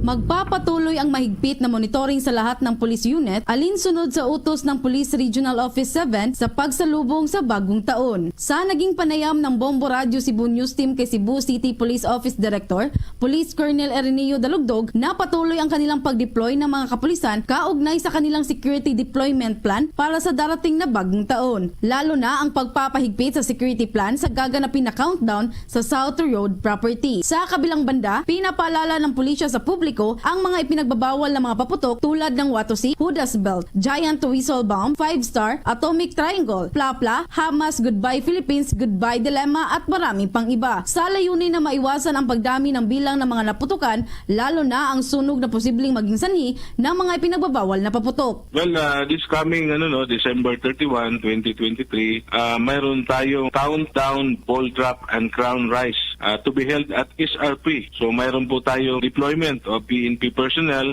starting from 6 ng gabi hanggang matapos yung activity. Ating napakinggan si Cebu City Police Office Director, Police Colonel Erenio Dalugdog. Mula rito sa lungsod at lalawigan ng Cebu, Bombo Joanna Cañati para sa number 1 and most trusted radio network in the country, Bombo Radio Philippines. Basta Radio, Bombo! Samantala sa pagkakataong ito, dumako na tayo sa mga balita mula sa lalawigan at kumuha tayo ng update doon sa bilang ng mga turista sa Boracay, lalo pang dumarami habang papalapit ang bagong taon. Itong mga hotels at resorts naman halos punuan na. Alamin natin ang update dyan ng Bombo Radyo Kalibo. Lalo pang lumubo ang bilang ng mga turista sa isla ng Boracay habang papalapit ang selebrasyon ng bagong taon. Ayon kay Malay Tourism Officer Felix de los Santos na simula noong Disyembre 23 hanggang noong araw ng Pasko ay manageable pa ang buhos ng mga turista na may 6,000 turista kada araw. Subalit simula Disyembre 26 hanggang 27 ay dire-diretso na ang pagsadatingan ng mga bakasyonista na may average na 8,000 na turista bawat araw.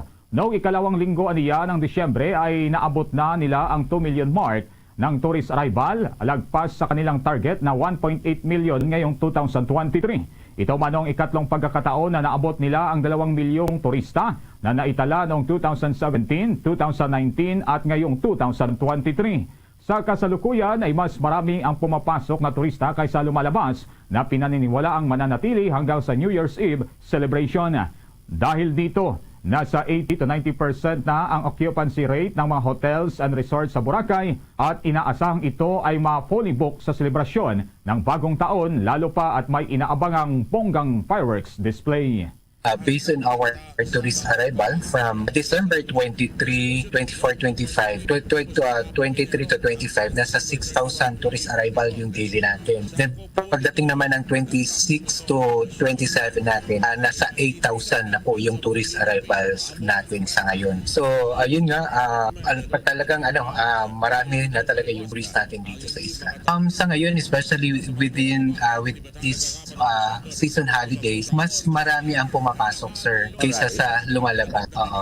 Si Malay Tourism Officer Felix de los Santos sa kanyang naging pahayag. Para sa Bombo Network News, mula rito sa Bombo Radyo Kalibo, Bombo Michael Alano nagulat para sa number 1 and most trusted radio network in the country, Bombo Radyo Philippines. Basta Radio, Bombo! Bombo International News. Ito namang pangalawang estado sa Amerika, nais din na maidiskwalipika si dating Presidente Donald Trump sa 2024 national election. Alamin natin ang ulat na yan sa pag-uulat ng Bombo Radyo Dagupan. Nais na din ipatanggal ng Maine sa Amerika ang pangalan ni dating Presidente Donald Trump sa listahan ng mga kandidato para sa 2024 national election. Ito ay kasunod ng unang pag-apila ng Colorado. Sa panayam ng Bombo Radyo Dagupan kay Rufino Pinoy Gonzales, ang Bombo International News Correspondent sa bansang Estados Unidos, marahil ay politika ang rason sa kanilang pag-apila sapagkat demokratiko ang mga bumubuo sa mga ito, ngunit maituturing naman anya itong unconstitutional. Ngunit anya, negatibo man ang ipinaparating ng Colorado at Maine, nakakatulong naman ito sa pangangampanya ni Trump. Ito ay dahil sa ikinagagalit lamang ng mga taong nais nilang pagdiskwalipika kay Trump sa national election nang wala namang matibay na basehan. Patunay dito ang pangunguna ni Trump sa anumang survey patungkol sa kaninong pumapabor ang mga tao para sa eleksyon. Samantala, demokratiko man ang gobernador ng California na si Gavin Newsom, nais niyang talunin si Trump sa pamamagitan ng pantay na botohan at hindi sa pagtanggal ni Trump sa balota. Through their Secretary of State, na kinuha nila si Donald Trump sa balota. Hindi pwede siya tumakbo daw sa Maine. Hindi pwede malagay ang kanyang pangalan sa balota. No? Pero, equal pa rin nila, inopen pa rin nila na maka-appeal si former President Donald Trump sa Supreme Court. Itong dalawang state na ito o dalawang official na ito, Supreme Court ng Colorado, no? At saka Secretary of State ng Maine ay puro mga Democrat. Para sa Bombo Network News, mula rito sa Bombo Radyo Dagupan, Bombo Laila de Guzman nag-uulat para sa number 1 and most trusted radio network in the country, Bombo Radyo Philippines. Basta Radyo, Bombo! Sa balita pa rin mula sa ibayong dagat, ang United Kingdom naman patuloy na hinahagupit ni Bagyong Girit. 3 katao naman ang naitalanan na nasawi. May pag-uulat tukol dyan ng Star FM Bacolod. Patuloy ang paggagupit ng Bagyong Garrett sa London kung saan apektado ang mga biyahe ang mga biyahe sa tren at bus dahil sa dala nitong snow, malalakas na hangin at ulan. Dahil dito ay meron ng naitalang 3 patay kung saan pinuntahan kaagad ng emergency services ang River Esk malapit sa bayan ng Glassdale dahil sa sasakyang naiulat na nahulog sa ilog. Na-recover ang sasakyan at 3 sakay nito na wala ng mga buhay at maging ang isa pang tao na nakasurvive matapos natutulong lang sana sa mga taong sakay ng nahulog na sasakyan. Ayon naman sa nakasurvive, ang kasalukuyang weather condition ay delikado para sa mga nagdadrive sa ganitong uri ng panahon. Sa panayam naman ng Star FM Bacolod kay Ayan Paranpan, OFW sa United Kingdom, sinabi niya na maliban sa tumama ang bagyo sa bansa ay naniniwala ito na mas matindi din ang pagtama sa Scotland. So far, I have been in this country for over 14 years, and in that span, I think I have only experienced the proper snow for 3-4 times. Kasi usually naman yung nire-report nila na snow is in the northern part, especially yung mga part ng Scotland kasi doon may mga bukid-bukid. So typically pag elevated yung area, yun talaga, grabe ang snow doon. Whereas dito naman kasi sa London, I can say industrialized siya. So first and foremost, grabe ang emission ng heat. So ganun, hindi ganun na nafo-form masyado yung snow. Samantala sa Scotland na constituent country ng UK ay naitala ang hangin na umaabot sa 136 km per hour or 85 miles per hour at kansilado na din ang mga rails at air transport dahil sa Bagyong Garrett. At yan ang balita mula dito sa 95.9 Star FM Bacolod para sa Bombo Network News. Star DJ Asher nag-uulat para sa #1 and most trusted radio network in the country. Bombo Radio Philippines. Basta Radio. Bombo. Bombo Entertainment News. Mga kabombo at ka-Star Nation, ito namang Lifetime Achievement Awardee ng 36th Aliw Awards, ibinahagi sa Star FM ang kwento sa likod ng kanyang tagumpay. May pag-uulat at chika ang Star FM Baguio. Puno ng pagpapasalamat ang batikang cinematographer at lighting director na si Monino Duque matapos itong hirangin bilang Lifetime Achievement Awardee sa katatapos na 36th Aliw Awards. Si Duque ay 5 dekada na sa industriya na nagbibigay kulay at ilaw sa teatro, telebisyon at mga shows. Sa exclusive interview ng Star FM Baguio sa award-winning cinematographer, ibinahagi nito ang kanyang mensahe sa pagkilalang natanggap. Sa 50 years nito sa kanyang trabaho ay masaya umano siya sa kanyang naging kontribusyon sa entertainment industry ng bansa. Actually, syempre happy, excited, but more than that, thankful for the recognition and humbled by the fact that at this stage, napapansin din yung trabaho na hindi trabaho dahil I love what I do. So I am blessed by having been worked for the past 50 years with something that I enjoy doing, which is both working in the theater, directing shows, lighting for film and TV and the theater. What more can I ask? The greatest thing that I've learned is that there is so much more to learn. It's really important just to be thankful for every single day and every single blessing. I love my craft. That is the greatest blessing that you can ever have. Bahagi ng exclusive interview ng Star FM Baguio sa 36th Aliw Awards Lifetime Achievement Awardee na si Monino Duque. Samantala, kasama rin sa mga Lifetime Achievement Awardees ng 36th Aliw Awards sina Regine Velasquez, Ogie Alcacid, Martin Rivera, Beverly Salviejo, Fede Luz Reyes at Odette Quesada. Yan ang report mula sa 89.5 Star FM Baguio. Para sa Bombo Network News, Star DJ Gabby nag-uulat para sa #1 and most trusted radio network in the country, Bombo Radio Philippines, Basta Radio. Bombo! Mga kabombo at ka-Star Nation, bago po tayo magtapos, narito ang Orasyo Imperata for deliverance from calamities. Almighty Father, we raise our hearts to you in gratitude for the wonders of creation of which we are part, for your providence in sustaining us in our needs, and for your wisdom that guides the course of the universe. We acknowledge our sins against you and the rest of creation. nature. We have confused your command to subdue the earth. The environment is made to suffer our wrongdoing, and now we reap the harvest of our abuse and indifference. Global warming is upon us. Typhoons, floods, volcanic eruption, and other natural calamities occur in increasing number and intensity. We turn to you, our loving Father, and beg forgiveness for our sins. We ask that we, our loved ones, and our hard-earned possessions be spared from the threat of calamities, natural and man-made. We beseech you to inspire us all to grow into responsible stewards of your creation and generous neighbors to those in need. Amen.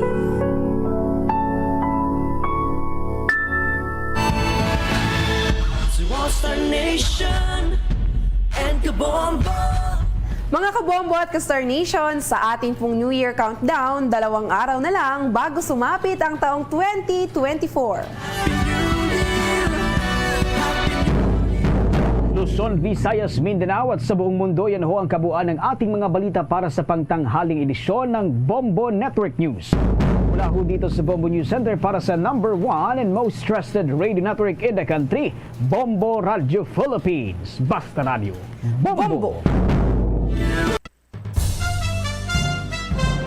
Ito ang Bombo Radio Philippines. Fully digitalized.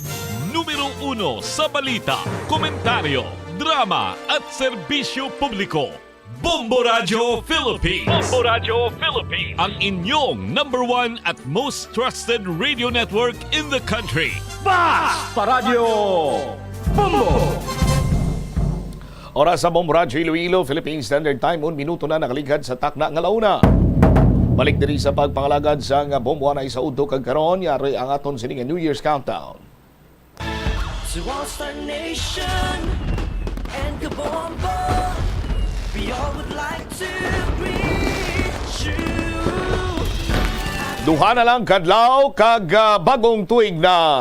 Sa gyapon inimo lang ganimong kurman Bombo Chama Blanco Hover. Subong man yadlaw gipatigayon ang ceremonial stickering sa mga consolidated nga mga public utility vehicle sa preparasyon sa sining traditional jeepney phase out orang pagpabiyahe na diriya sa bayan sa syudad sa Iloilo sa mga minibus or the modernized jeepney. O galing, itiyan mo sinabanwa, hindi pa lang nagaproblema Western Visayas, kundi sa pangkabilugan man, kay may kulang pa nga mga unit, hindi pa tanan, no? Sa tun sinimag kabombo, ara, or available na, so ginakinanglan pa mga traditional jeepney nga yara sa consolidation or na-consolidate na sa tagsa sini ka mga kooperatiba. Kag subong man, ginalauman nga by January 2024, implementar na ang Local Public Transport Route Plan. Check naton si Bombo Angel Tan, may follow-up report. Jel, sa report, please come in.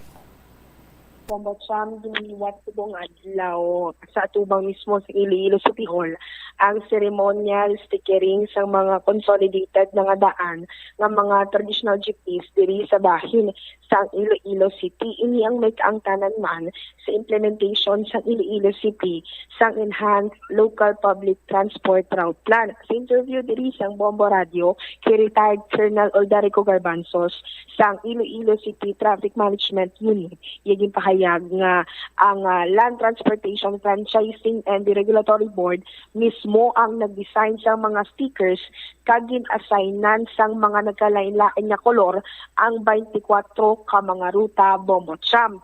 Sa dita nga nakaptan ni retired Colonel Garbanzos, yara sa 1,262 ka mga traditional jeepneys ang nakatalana nga butangan sa nga stickers. So kay Colonel Garbanzos, nag-decide ang technical working group nga butangan ang mga jeepneys ang stickers para mapasiguro nga ang nagabiyahe gid lamang mga consolidated nga daan Bombo Cham. Ang matabo diri, no sticker, no travel policy. Kay ti ang mga stickers kani bala Bombo Cham, hindi ni siya basta-basta makuha lang gila yon, kundi ang mga transport co-op kinahanglan nila mag-require o kung maghatag sang plate number sang mga salakyan kag ibutang man ina sa mga stickers para makit-an balabot siyam nga ti hindi ini siya peke o kung gin obra-obra gid lamang. Kag if ever nga matapos sa balabang WhatsApp ang deadline o kung mag-abot na ang January 31 nga ti amo ni siya ang deadline sang gobyerno nga makabiyahe ang mga unconsolidated, ang matabo diri ni inspeksyon nga pagahimuon ang Land Transportation Office, ang opisina ni Retired General Garbanzos kag Philippine National Police to track manabi and monitor kung may ara pa nga mga jeepneys nga unconsolidated kag di maisugid nga nagbiyahe man sa gihapon. Ang matabo diri nga penalty bobot siya once madakpan hindi abi nga hambalan lang mauntat lang biyahe kundi dakpon gid sila kag pangayuan sang explanation kag kung if ever din man mahimo sila magpangatubang sang administrative abi nga mga cases.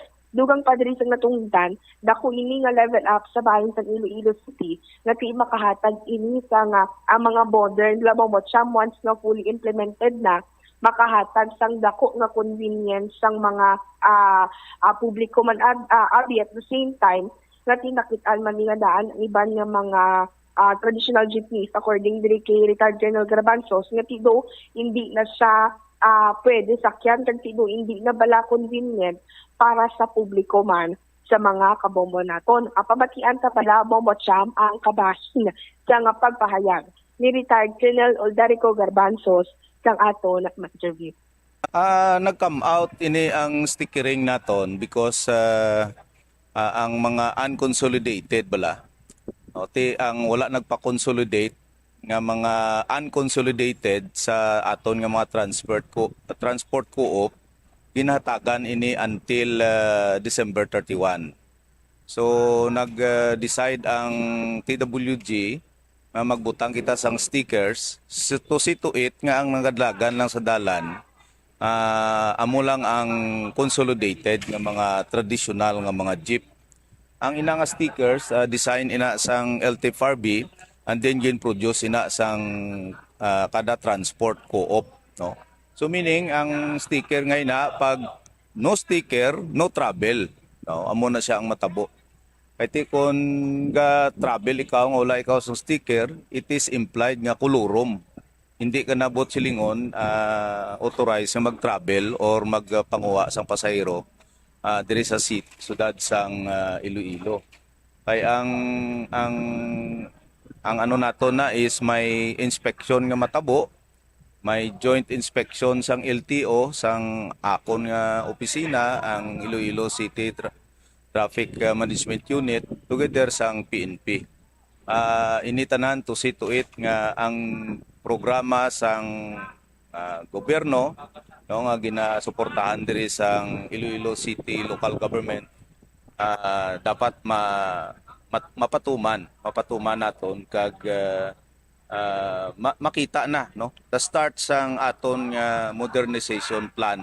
Ang Ilonggo deserve gid sang convenient nga public transport. Ano ni sir kadako sir nga level up sa Iloilo City since nga nakita sa levels or stage nga gina-implement na ang LPTRP Sir Garbanzos sir? Dako gid ining level up sa sudad sang Iloilo kung nakita nimo ang mga tradisyonal naton nga jeep, no. So far kung may mga assessment nga ang aton traditional jeep hindi nagay conveniente. No, wala na nagapalo sang Euro standard in so far sa emission, no. Kag dapat naging man naton siyempre naga-modern kita, ginaproteksyonan man nato ng ato ang environment. Naga-modern kita ay parang maging konbinyente ang mga pumuluyo sang syudad kung sila magamit sang aton nga public transport, no. Level up because by pagkatapos ang 2024, I think 90% sang aton nga mga jeepney diri modernized na. So wala na ikaw sang may makita nga nagadlagan nga traditional jeep nga ginagamit as public utility.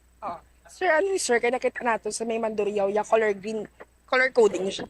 Yes, may color ini sila. So para mabala na hapos mag-identify sa amon apos mag-identify kung din ikaw nga ruta, kag apos matandaan sang aton nga mga public commuters. Subong nag-start na, but may mga process pa sa LTFRB wherein gina-require ang aton nga mga transport co-op nga dapat kung maghatag sila dito sang ini nga mga records, no, dapat may may plate numbers wherein gina-review sang LTFRB whether those nga ginahatag nila nga records are really consolidated kag ara sa record man sang LTFRB. Sang hambal sang LTFRB may nagsulod pa, no, may naghingagaw pa.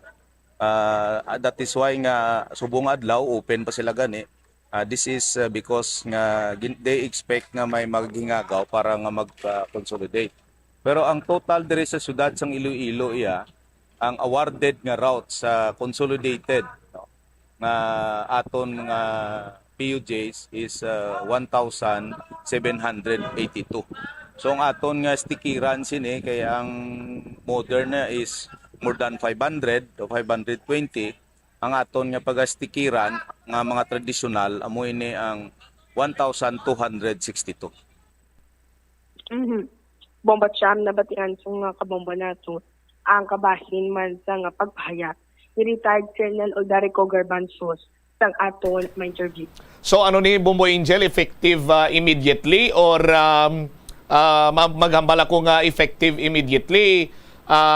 Dapat within the day maubos ang nabilin siniya nga mga consolidated public or traditional public utility jeepney nga mabutangan sang sticker or may deadline bala ini Bombo Angel?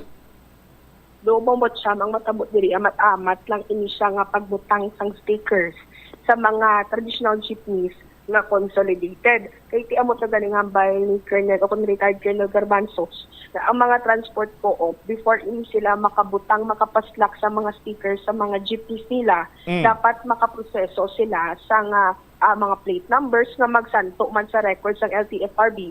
At the same time, Bombo Cham, sa January 31 pa man implemented or ma-phase out totally ang mga traditional jeepneys nga wala sang stickers. So bali mat-amat lang tub January 31, 2024 sa mga kabombo nato.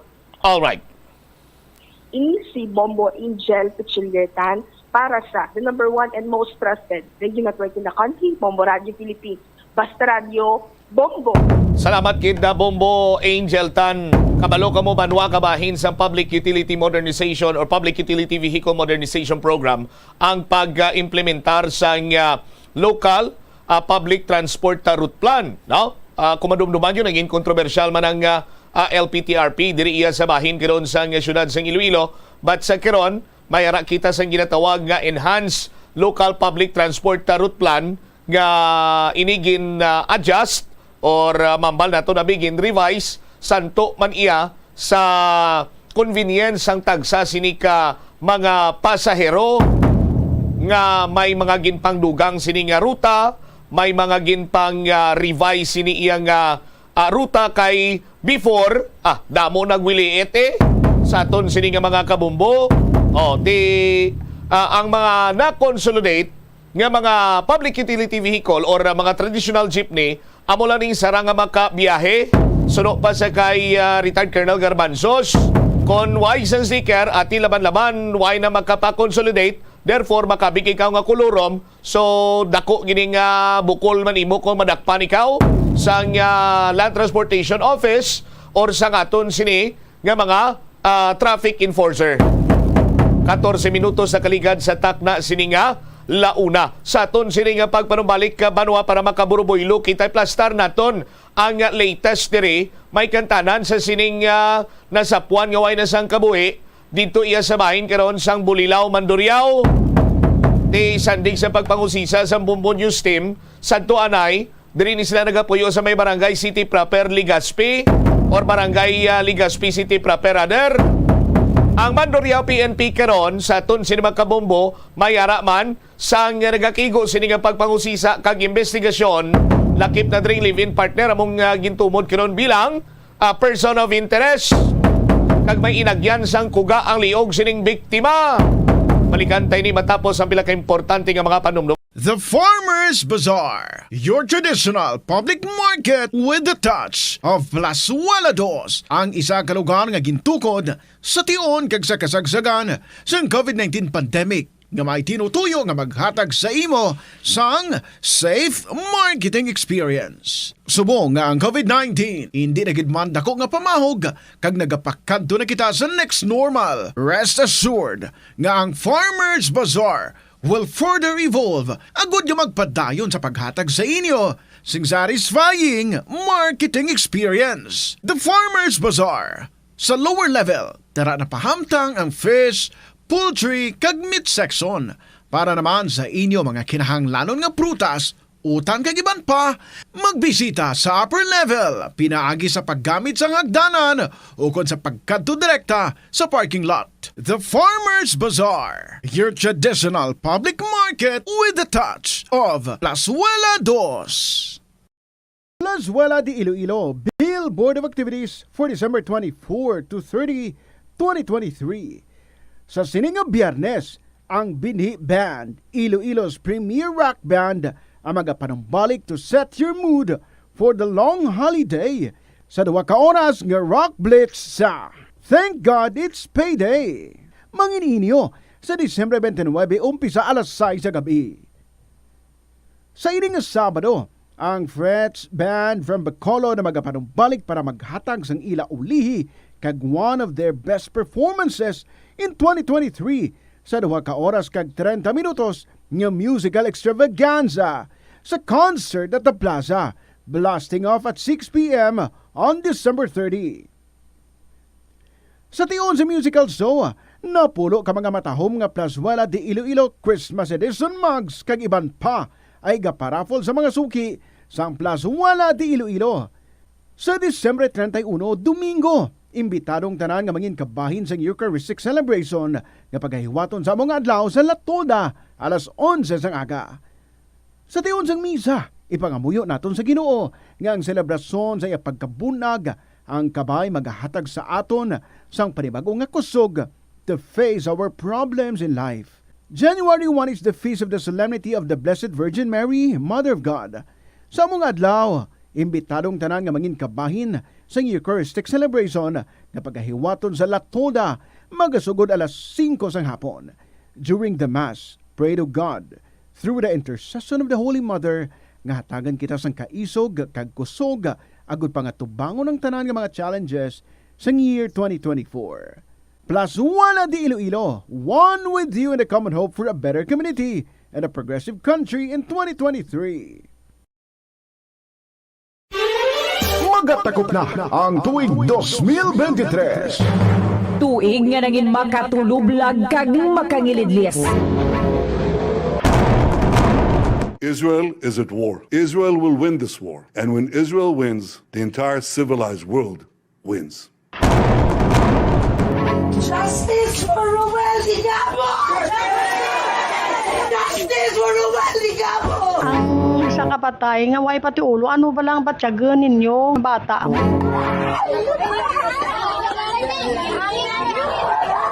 That portion of the road ay condemn na at abandon na. Let the spirits of those who died there rest in peace. Lagi kami nakuha ng simbang gabi kami tanan mo. Yan pala kaming upos na kung tutulog. Nangin magkaulugot kag magkahalamot. Kung sino man ang kumukontra sa confidential funds ay kalaban ng bayan. Sa itos katao, papuliho nila sa sampangga, papyo nila sa dumangga. Stupid. Hindi ko yan mag-tolerate. Tawgon mo ko stupid, tawgon mo ko gago. So if kabulat sila sa winner, same as true sa amon. Ang gusto nila, gusto malamon. Mga palangga, seryoso tayo ha. Ito pala ang pinakabagong training ng mga terorista. Nangin makagalaniak kag makakuluniag. Michelle Marquez, Filipinas! The Philippines will go into the gold medal round. What a comeback by Gilas! And the CMMA goes to Good Morning Philippines by Bombo Radio Iloilo, Bombo Radio Philippines. Salamat kay God. Ako pala si Evelyn Taguba, grand draw winner ng 1 million pesos. Basta Radio, Bombo! Aton balikan ang mga istorya nga nangin sentro sang tuig sang Kuneho. Paagi sa The Bombo Year-End Report 2023. Igadulong sang bugos nga puwersa sang Bombo Radio Iloilo. Bantayan ang kompleto kag komprehensibo nga presentasyon sang mga nagapanguna nga mga istorya nga nagtayog sa tuig sang Kuneho. Mabatian sa Enero 1, alas 8 sa aga. Kagang replay, alas 7 sa gabi. The Bombo Year-End Report 2023. Dili lamang sa number 1 and most trusted radio network in the country, Bombo Radio Philippines. Basta Radio Bombo! Yari ang masunod nga mga energy safety tips agud maging safe ang tanan. Sa tion sang bagyo, kung may anunsyo na nga storm warning, mag-charge na sa mga cellphone, emergency light, kagiban pa nga mga device, bangod mahimo nga madula ang kuryente. Likawan ang paggamit sa mga appliances kung may bagyo. Sa pagpamati sang balita, mas maayo nga magamit sang battery nga radio. Kung ginalauman ang pagbaha sa inyong lugar, mas maayo nga i-off gilayon ang main switch kag circuit breaker. Agud malikawan ang disgrasya kag pagkaguba sini. Pila ng imo edad? May savings ka na bala? Ang iban sa aton nagakabudlayan magkinot o kung mag-save sang kwarta. Apang paano bala iniumpisahan? I-separate ang wants kag needs. Pamangkuton ang kaugalingon kung bala kinahanglanon gid ang imo nga baklon. Kung ginakulang ka na sang kwarta, hindi ini dapat pagastuhon sa butanga hindi man lang importante. Kung hindi ka gid makakinot, mas maayo nga buhinan mong imo expenses. Mag-set sang goal. Umpisahi ang pagpanumdum kung para sa diin o kung para sa ano ikaw nagakinot. Hindi lamang sa jeans o kung tugas ang katigulangon ang rason sang hair loss o kung pagkaunot sang buhok. Natukiban sang health expert sa South Korea nga ang hair loss ang tuga sang environmental factors. Sa bugos nga kalibutan, nagalabot sa 4.2 million ang nagakapatay bangod sa outdoor air pollution suno sa World Health Organization. Mas sobra 90% sang populasyon sa kalibutan ang nag-aistar sa populated areas sa diin ang heart attacks, aggravated asthma, irregular heartbeat kag poorer lung function. Ang Iloilo, Philippines Standard Time, 21 minutos na nakaligad sa tak ng alauna.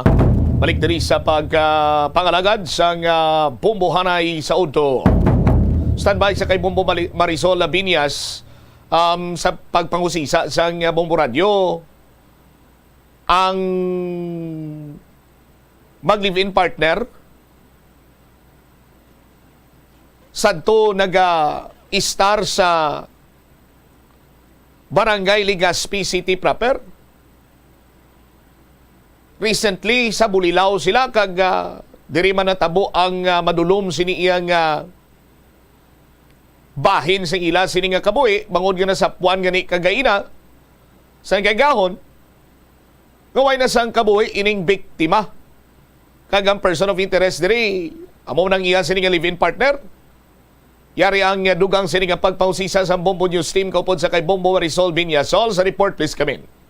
Gin kakibot gid ka ginakasubo sang mga taga-barangay Legazpi City proper ang natabo kay Norivic nga anay kasilingan sang una sang nasapwan diri patay sang ginalanggid ka agahon no sa isa ka kwarto diri sa may barangay sang Bulilao, distrito sang Mandurriao.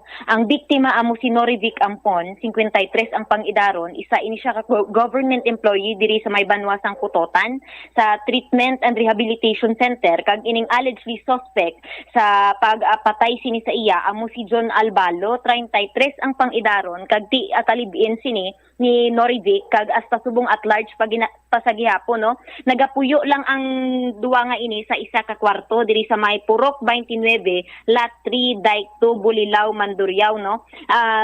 Ginpangtaban pagid sining si Jun Al ang iban nga mga gamit ni Norivic, kaupod na diri ang motor, ang laptop, cellphone, kag ATM. Kag allegedly diri Bombocham no sa mga nakakilala kag nakaupod iya sa kay John Al kay ti sa aton nya pagpamangkot sang gina kay Norma Salazar ang nanay kag ti ang bata sini ni Norivic sa ilaya pagkabalo naga-star o kun nagatiner ining si John Al diri sa may mulye.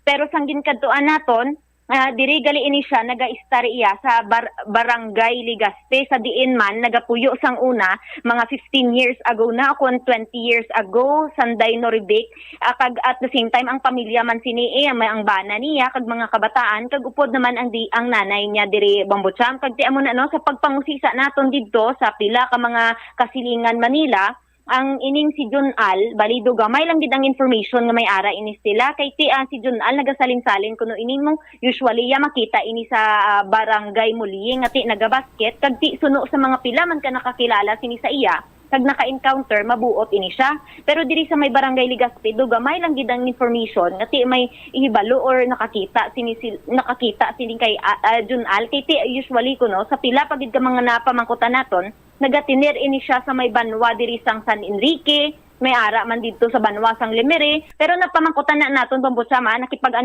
na tinghuaan man naton nga ti magpakigangot sa mga hepe man dito sa Lemere kag San Enrique, pero wala ini sila sang record ni John Al. Kag ti sa pila man diri ka mga kasilingan niya nga ti diri sa may banwa o sa probinsya sang Guimaras, may pamilya na iniya si John Al bago sila mag-updanay ni Norivik. Kag ti may kaso kuno allegedly diri Bambucham no sa mga pilag man naton kana pamangkutan kay ti daw ang iban diri nga mga kasilingan niya nahadlok gid daw magpa-interview sa aton pero amo na no hambal sila diri o may mga ginpangsugid diri sila nga information nga ti do may mga kaso kuno ini si John Al kag ti amo pa na ang padayon naton nga gina-confirman kag ginahibalo kay ti ilain-lain pagid ang ginagamit sini nga ngalan ni John Al diri Bambucham kag ti sa bahay naman iya sining si Norivik dumadugay na di sila yan nga naghalin sa may barangay Ligaspe kay ti nagsalin na diri sila sa may barangay Bulilaw Mandurriao mo nakapatindog sila dito sang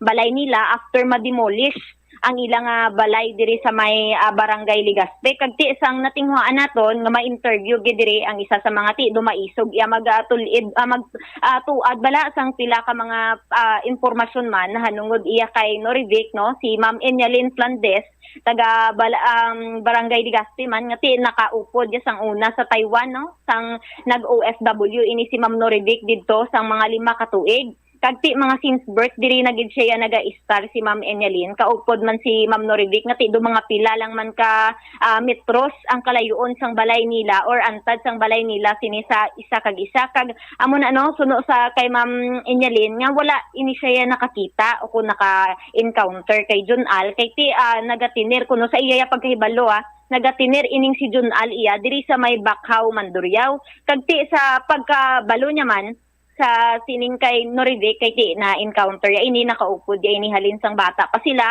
nagaagi-agi man sa ilang balay dira kay ti alagyan gid ang balay day Ma'am Enyalyn so mabuot kuno ini kag ti isa ka mabakas nga babayi nagatinguha gid para sa iyang pamilya kag ti natingala lang gani ini nga to mga pila naka beses nga naga-chat ini pero wala ini nakabaton sang response o reply halin kay Ma'am Norivik kag ti last niya nga balita diri kay Ma'am Norivik amo pa ang ti nag-istoryahanay sila sang nanay ni Ma'am Norivik nga ti may ginaupod-upod na iya si Norivik pero wala ini nakasugid ini guard sa amo na may kalibin gali ini siya nga ti taga barangay malang nila dira sa may Ligaspe nga sang una mo na ang ginakuha gali nga panday balao ginkuha nga panday sang iya nga nanay o kon si Norivik no nanay ni Norivik ginkuha yan nga panday si John Al para magkayo sang ila balay dira sa may barangay Bulilaw sa dugang bala nga pahayag aton pamatian si Ma'am Enyalyn Flandes. Since birth na di sila sa Drao sa Maritima. Sa Maritima Ligaspe. Oo. Oo. Ti ano ni nakaupdanay ka mo ni Ma'am? Nakaupdanay man kami na dito man sa Taiwan, Dugay, mga siguro nasa 5 years. Oo, ma'am. Okay, ako yan naka 15 years siya yan ang baligin na hire ko sa Balapakat Toto. Okay, halina sa City Hall mo. Bali ano ni Ma'am? May idea ikaw kung ang amo ni bala nga kaupod na ni si John Albalo Ma'am? Wala ko na kakita sa iya personal. Ya kay ti dito na sila to ya sa may Bakhaw mo. Mandurriao dito sila ga-ista. Oo, dito na sila ti hindi ko na yan sila na na pero sa una nga diri sila okay gig kami. Kay mabuot na sa nga bayi. Wala man gid na siya yaga biskan balo na sa. Wala na siya gapangita-ngita gid sang namin ko. Ti ambot kan nga nakit anay na sila. Oo. Pero ani ma'am kay si Jun Kaday tig-ahong. may tiya na di sa Oo, may hara dada sambot ganara pa na sila subong kay nagapabakulod man na silang May idea ka ma'am nga about ni kay Jun Al kay taga diri ko si Jun Al ba? wala gid ko na iya kakilala. Hindi ko siya na-meet. Oo, pero dugay ka na di ma'am nga nag-star no? Since birth diri gid ko ya. Oo, tapos dilaya didto. Pero diri man na sila gagi. Di ano ni ma'am ang may communication pa kamo kanini Ma'am nga wala na sa sabat sa akon nga mga chat. Oo, last mo nga istoryahanay sa iya ma'am. Dugay na to, mga siguro mga nagligad na ang isa ka tuig. Oo. Pero do wala siya agi ka share sa imo ma'am nga may bag-o gali siya subong nga do kalibin. Wala. Wala gid. Wala. Di amo lang akong kisa makita na kami ni nanay dra sa San Jose bala kay gasimba sila. Nga pamangkot man ko ga hambal man sa kuno ang ano ya ti ambal ya kuno may migo man sa. Ig nagaupod gani kuno sila da sa babaw do nag-extension sila sa babaw. Ti amo lang na wala man kami gid nag-meet gid nga personal na. Oo. Mahoy kaluoy man nagdugay bla na sa abroad. Biskan tuod nga daw hindi siya gawa kay ti opisina sa bala pila 10 years na da sa City Hall. Pero ging kaya ya kay tungod gani sa future man siyang iya nga bata. Nga mapa-eskwela ya bala. Kay ti wala na sa ano balo na sa. Nga batian iya ang pahayag sang isa sa mga ti nakaupod ma'am ni Norivic Ampon Bombocham. Alright, pali si ining biktima si Norivic may una ni siya nga pamilya Bombosol. Yes, Bombocham, mga 15 years ago or almost 15 years na no nga nadula o kon napatay na ining iya nga bana pero sang time natin may bana pa siya didto sila naga-star sa may barangay Legazpi. Okay, so nagsaylo sa Bulilao kag amo na ni karon ng live-in partner yan 33 anyos nga si sino ganito nga lang si Albor Si Jun Al. Si Jun Al. Mga Albor man yang ako. Jun Al. Sige, thank you gid Bombosol. Ini si Bombo Marisol Diñas para sa the number 1 and most trusted radio network in the country, ang Bombo Radio Philippines. Basta radyo, Bombo! Salamat gid Bombo Sol Binyas. Si Jun Al karon ginakabig nga person of interest ni sa nga Mandurriao PNP. Check ta bala ang linya ni Bombo Jomar Villa kay may follow-up report. May kantanan sa nasambitan sini karon iyang krimen kay sa pagpangusisa sa kapulisan sa Mandurriao PNP. May nakitaan silang hurma sang lagob sa iya sining liog kag bangod man nga may mga nagkaradula sini iya nga mga pagkabutang nga ginapanag-iyahan ni Norivic dudahan kag person of interest karon ang iya sining live-in partner nga si Junal. Check tabla ang rejoin the report ni Bombo Jomar Villa. Jom sa report please come in. Ipaidalom sa autopsy examination ang bangkay sining babae nga nasapuan patay sa iya sining kwartong si Norivic Ampon, 53 anyos, residente sa nasambit nga lugar. Suno kay Police Captain Val Campbell, ang Chief of Police sang Mandurriao Police Station, iya drigin pahayag nga ang purpose sining autopsy examination agod nga mabalaan kung ano gid ang cause of death no o kung ang ginatunaan sang kamatayon sang ila kung sa sining nasambit karon nga biktima no kay based diri sa pagpatigayon sang investigation sa Mandurriao Police Station pag abot sa lugar kung sa dito sapuan ining biktima ara ini siya sa iya sining nga kwarto Bombocham tapos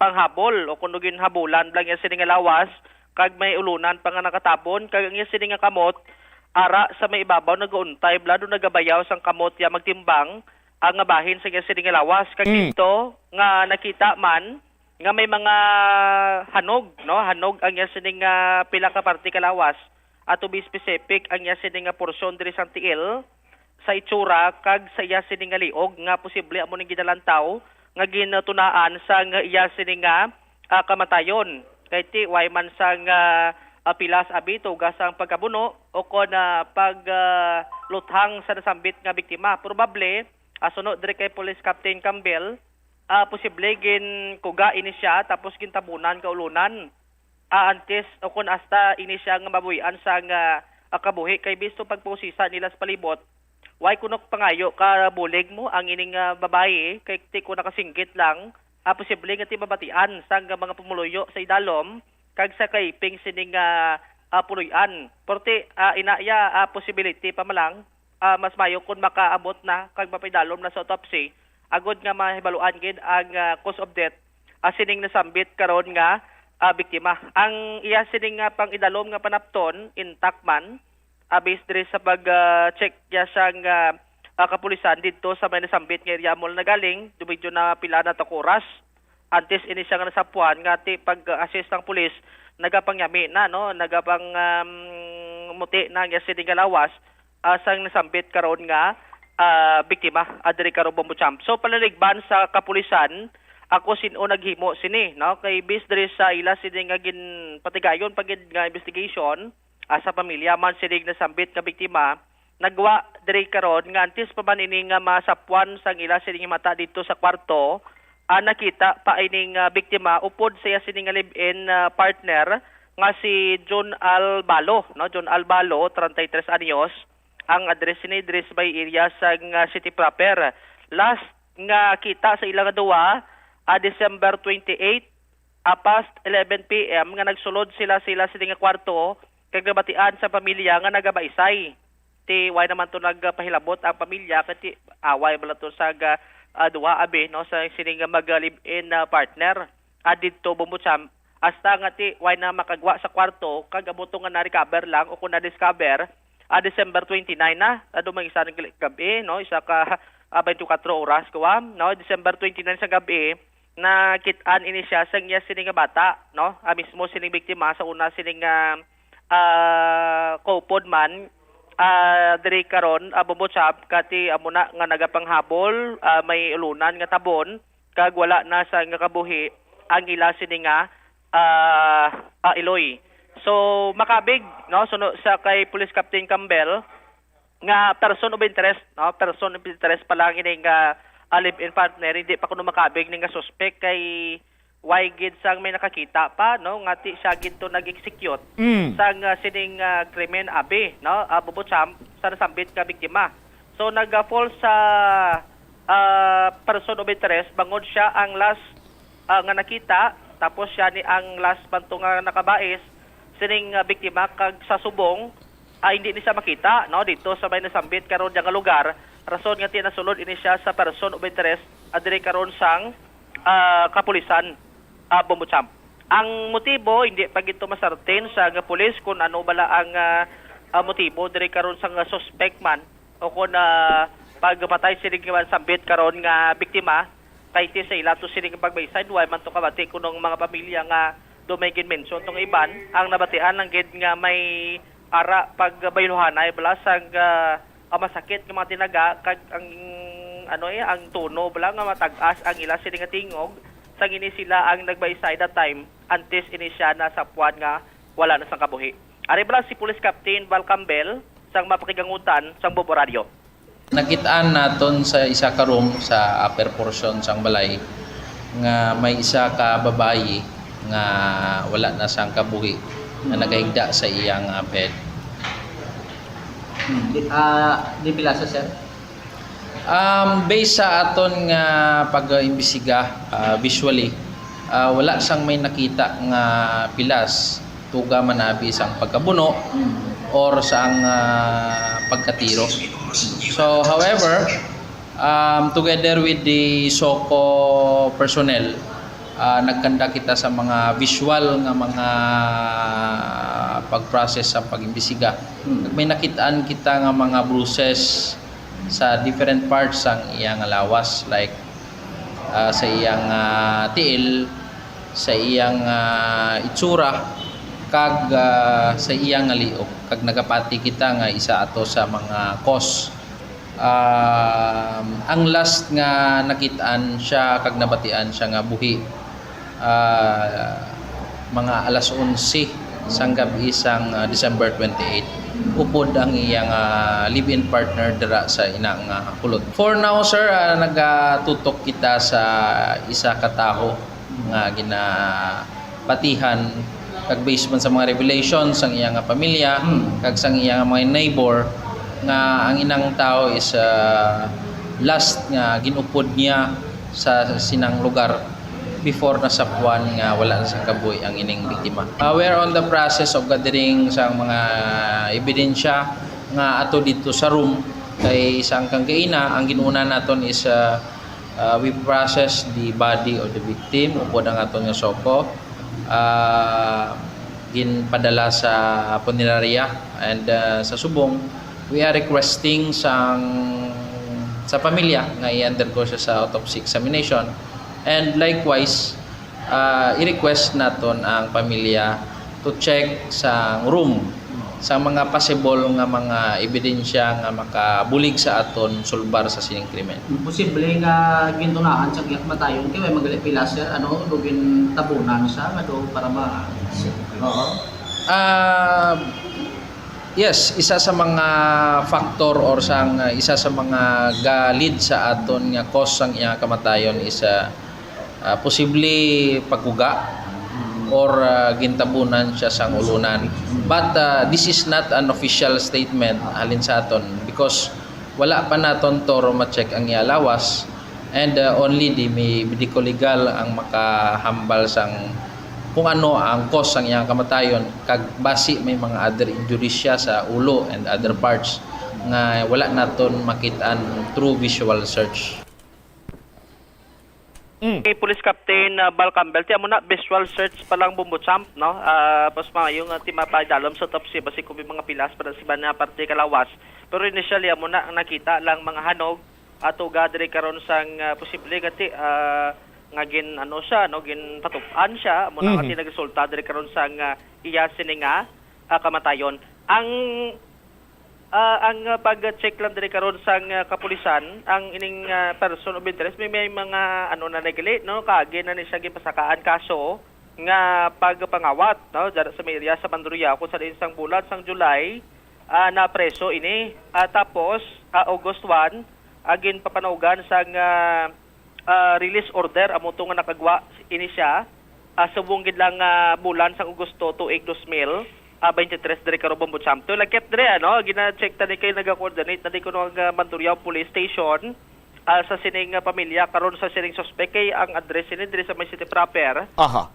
Kun ang anong natabong ti after sang sining insidente away ni siya ni kita dito sa ila city karon nga ginatiniran Bumbuchamp. All right. Ini si Bumbo Jomar Villa para sa number 1 most trusted radio network in the country, Bumbo Radio Philippines. Basta Radio Bumbo. Salamat gid Bombo Jomar Villa sa imo sining follow-up report. Now, sa mga kabombo naton basi damo dira ang nagalibog ang ulo nga person of interest Bumbucham nga hindi suspect ka. Ay may bag-o subong iyang pagsulundan ng aton sining kapulisan, no, sa pagtumod sa mga personalidad, no, nga mayara sang link, mayara sang information or may involvement sa isaya ka krimen. So kung magambag ka nga person of interest, amo ini siyang isa ka individual nga mayara sang impormasyon na tuhoy sa krimen. Tikay ining si Junal, amo ni ang ulihi nga nakita kaupod sa biktima nga buhi kag nakabais siya pa. Therefore, ang pagtumod karon sa iya is person of interest. Paano siya mangin suspitsado? Mangin suspitsadong isa iya ka individual kung may ebidensya or may mga ebidensya nga nagatudlo nga siya ang perpetrator or siya ang naghimo sang isa ka krimen. Tikon lang tawon nimo sa aton sinimag kabumbo. Gamito naton nga tinaga last touch. No, masami mabatian tabla, last touch ka ikaw uli nakatandog. Ulihi nga persona nakita nga buhi kaupod ang biktima. Now, nakabais pa sila. Dugangan pagid banwa nga sa pagpanghusisa sa kapulisan sa matukiban ang lawas sining biktima, wala na ang mga pagkabutang niya, cellphone, ATM, laptop, kag motorsiklo. Ngati as per information, ginapanag-iyahan sang biktima. Hindi naman makita. Nowhere to be found naman. Ining si Junal, ining live-in partner nga lalaki. Sa aton sila magkabumbo. I-granting for the sake of discussion, sino man abi nga live-in partner, Bombo Omel, or bisan karelasyon lang or whatsoever, nga naglupok ng balita nga nasapuan ang karelasyon mo, live-in partner mo, or himata mo dira. Sino pa abi ang tawo nga waisang balatyagon or mambal naton tingado wayas ang pakialam live-in partner yaw. Kagang live-in partner ya, hindi na makita kung kagway na may baluan kung di na karon nga lugar.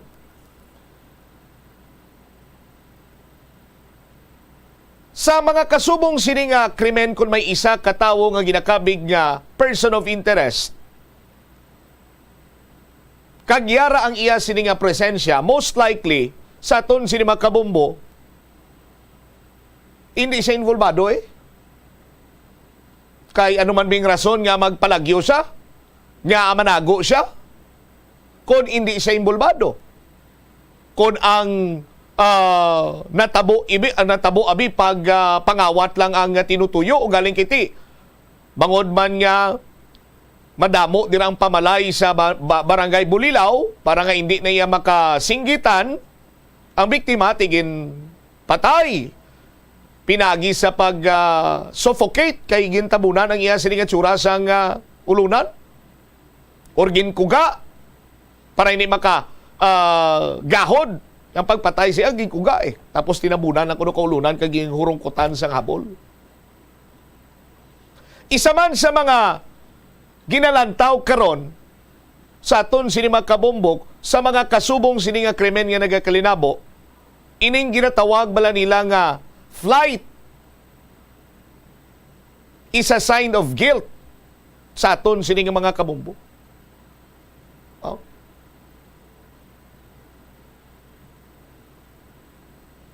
Amo sina nga for the meantime person of interest ang pagkabig sa kay Junal kag hindi pa ya suspitsado. No? Sa aton sini mga kabombo. Hambang gani isang Mandurriao PNPT, isa subong ka persona ang amon nga ginatutukan nga ginakabig nga person of interest, amo ining live-in partner. Di kung sa diin ka man subong Junal, no?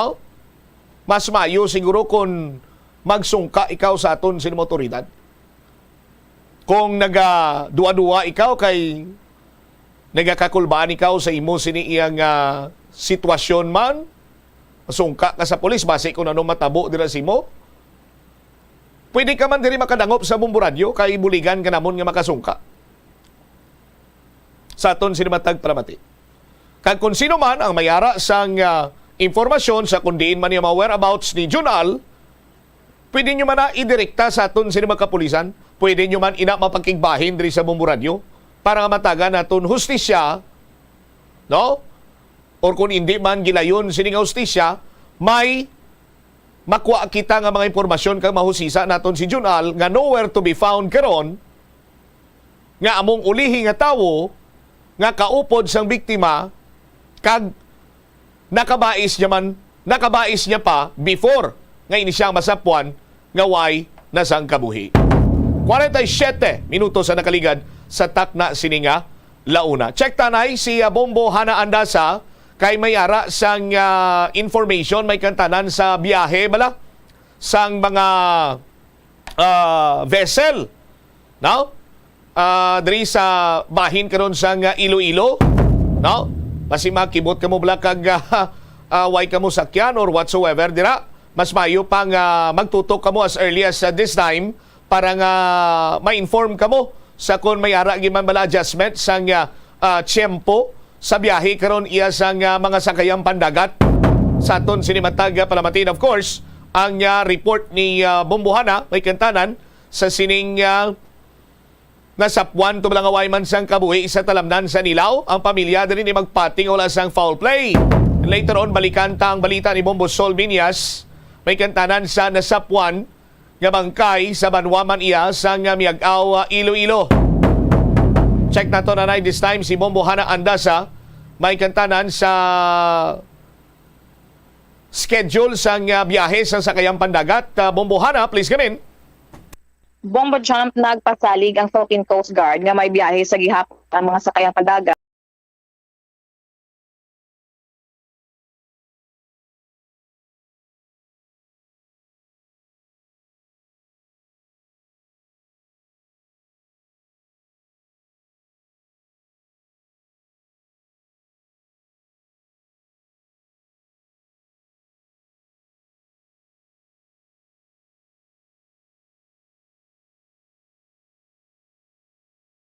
Hibala sa Dumangas to Banago nga wala na sang biyahe sa Disyembre 31 umpisa alas 12 sa kaagahon kag magaresume naman ini biyahe sa January 2, 2024 alas 8 sa aga.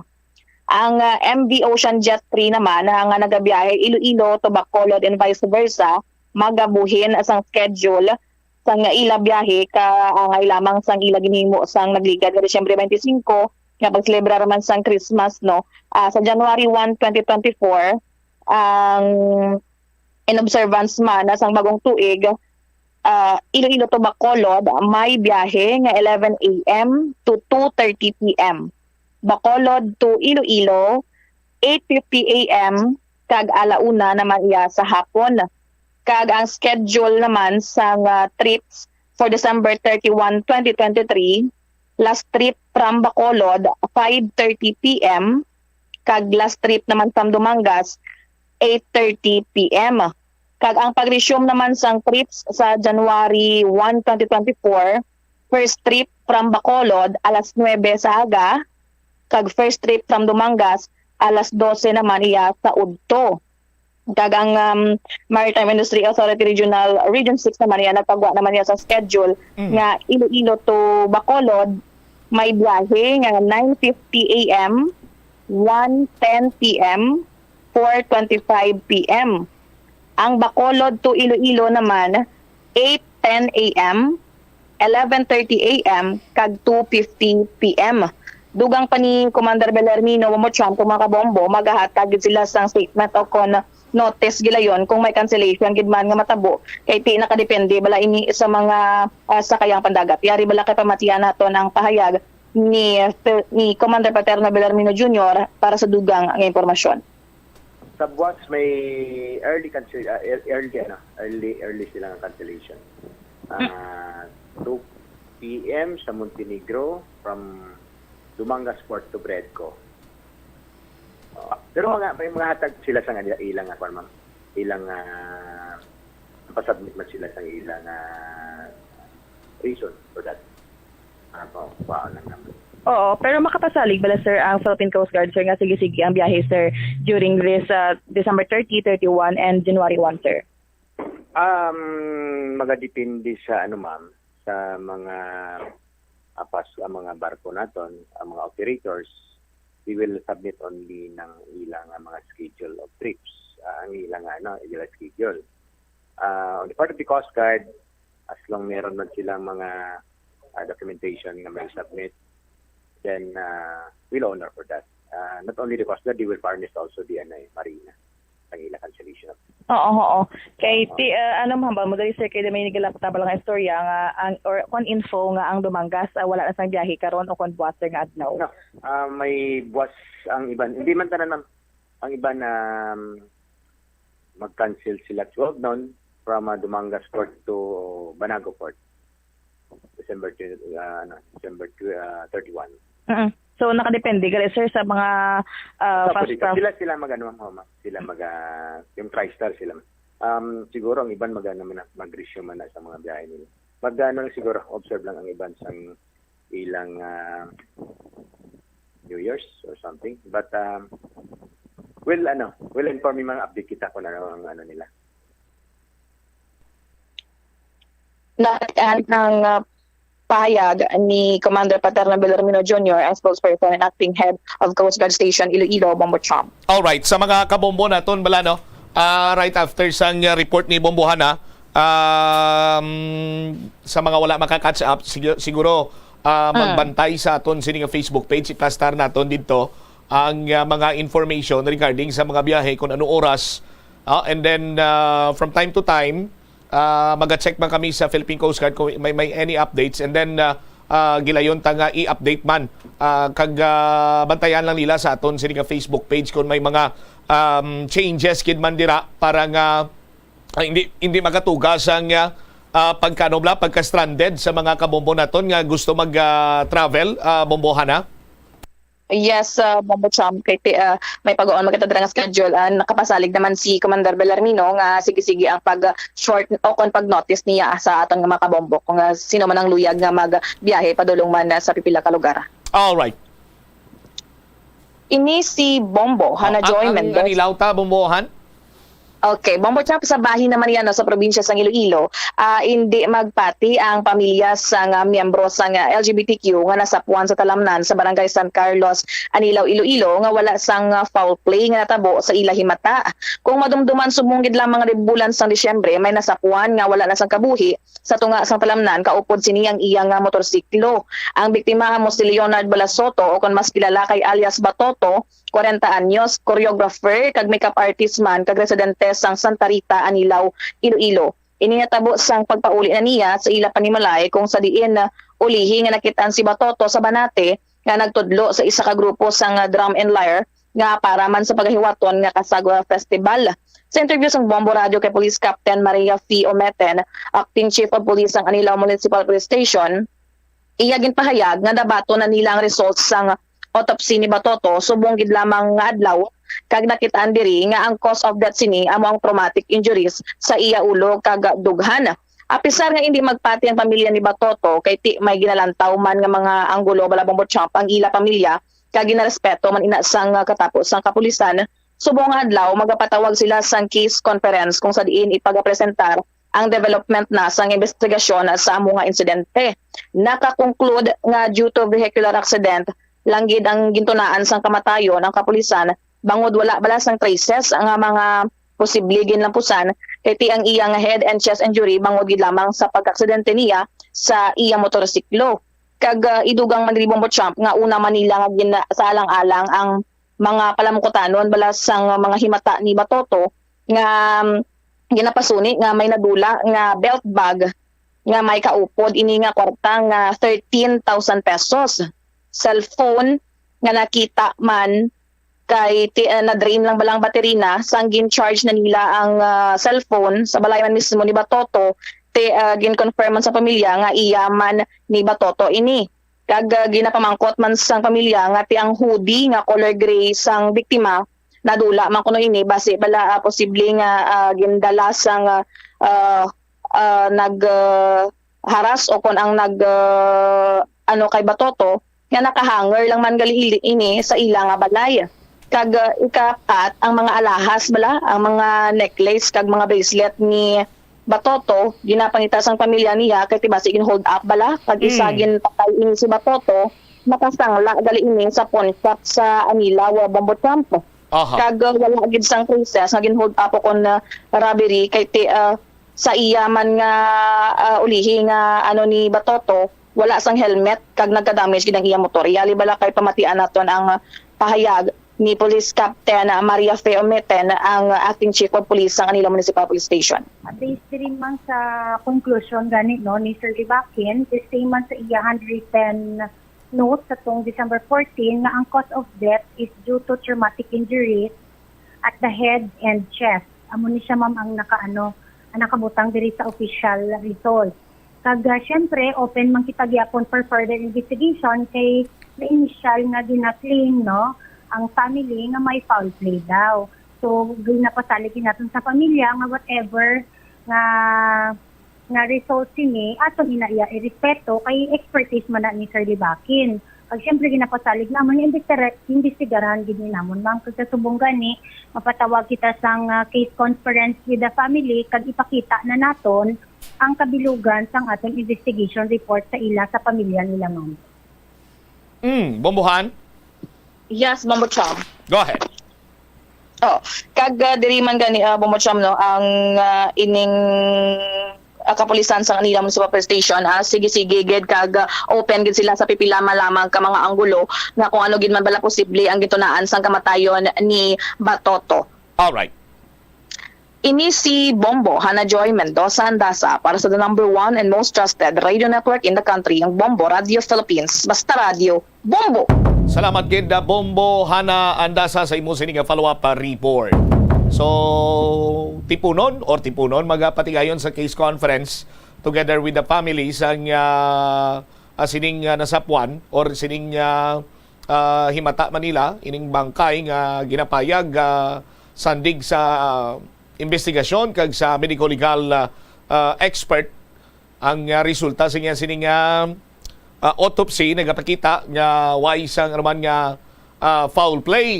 But tati kung amo na yang pagpati sang aton sining sa pamilya sang biktima, ara naman na sa aton sining mga kapulisan sa pagpatahag sinadrisan tuman sa ila iyang pagpangusisa kag pag-imbestigar. Antes kita magtakop, luya ko lang i-remind sa aton sining mga kabombo nga likawan ginaton ang magpalupok sang mga illegal nga mga firecrackers. Mga ginadumili nga mga firecrackers. Anong mga ginadumili nga mga firecrackers? Hatagan ko lang kamo sang ehemplo. Watusi, Pop-Pop, 5-star, no? Pla-Pla, mga pinaka-common gid ang Piccolo. Ara, Watusi na siya.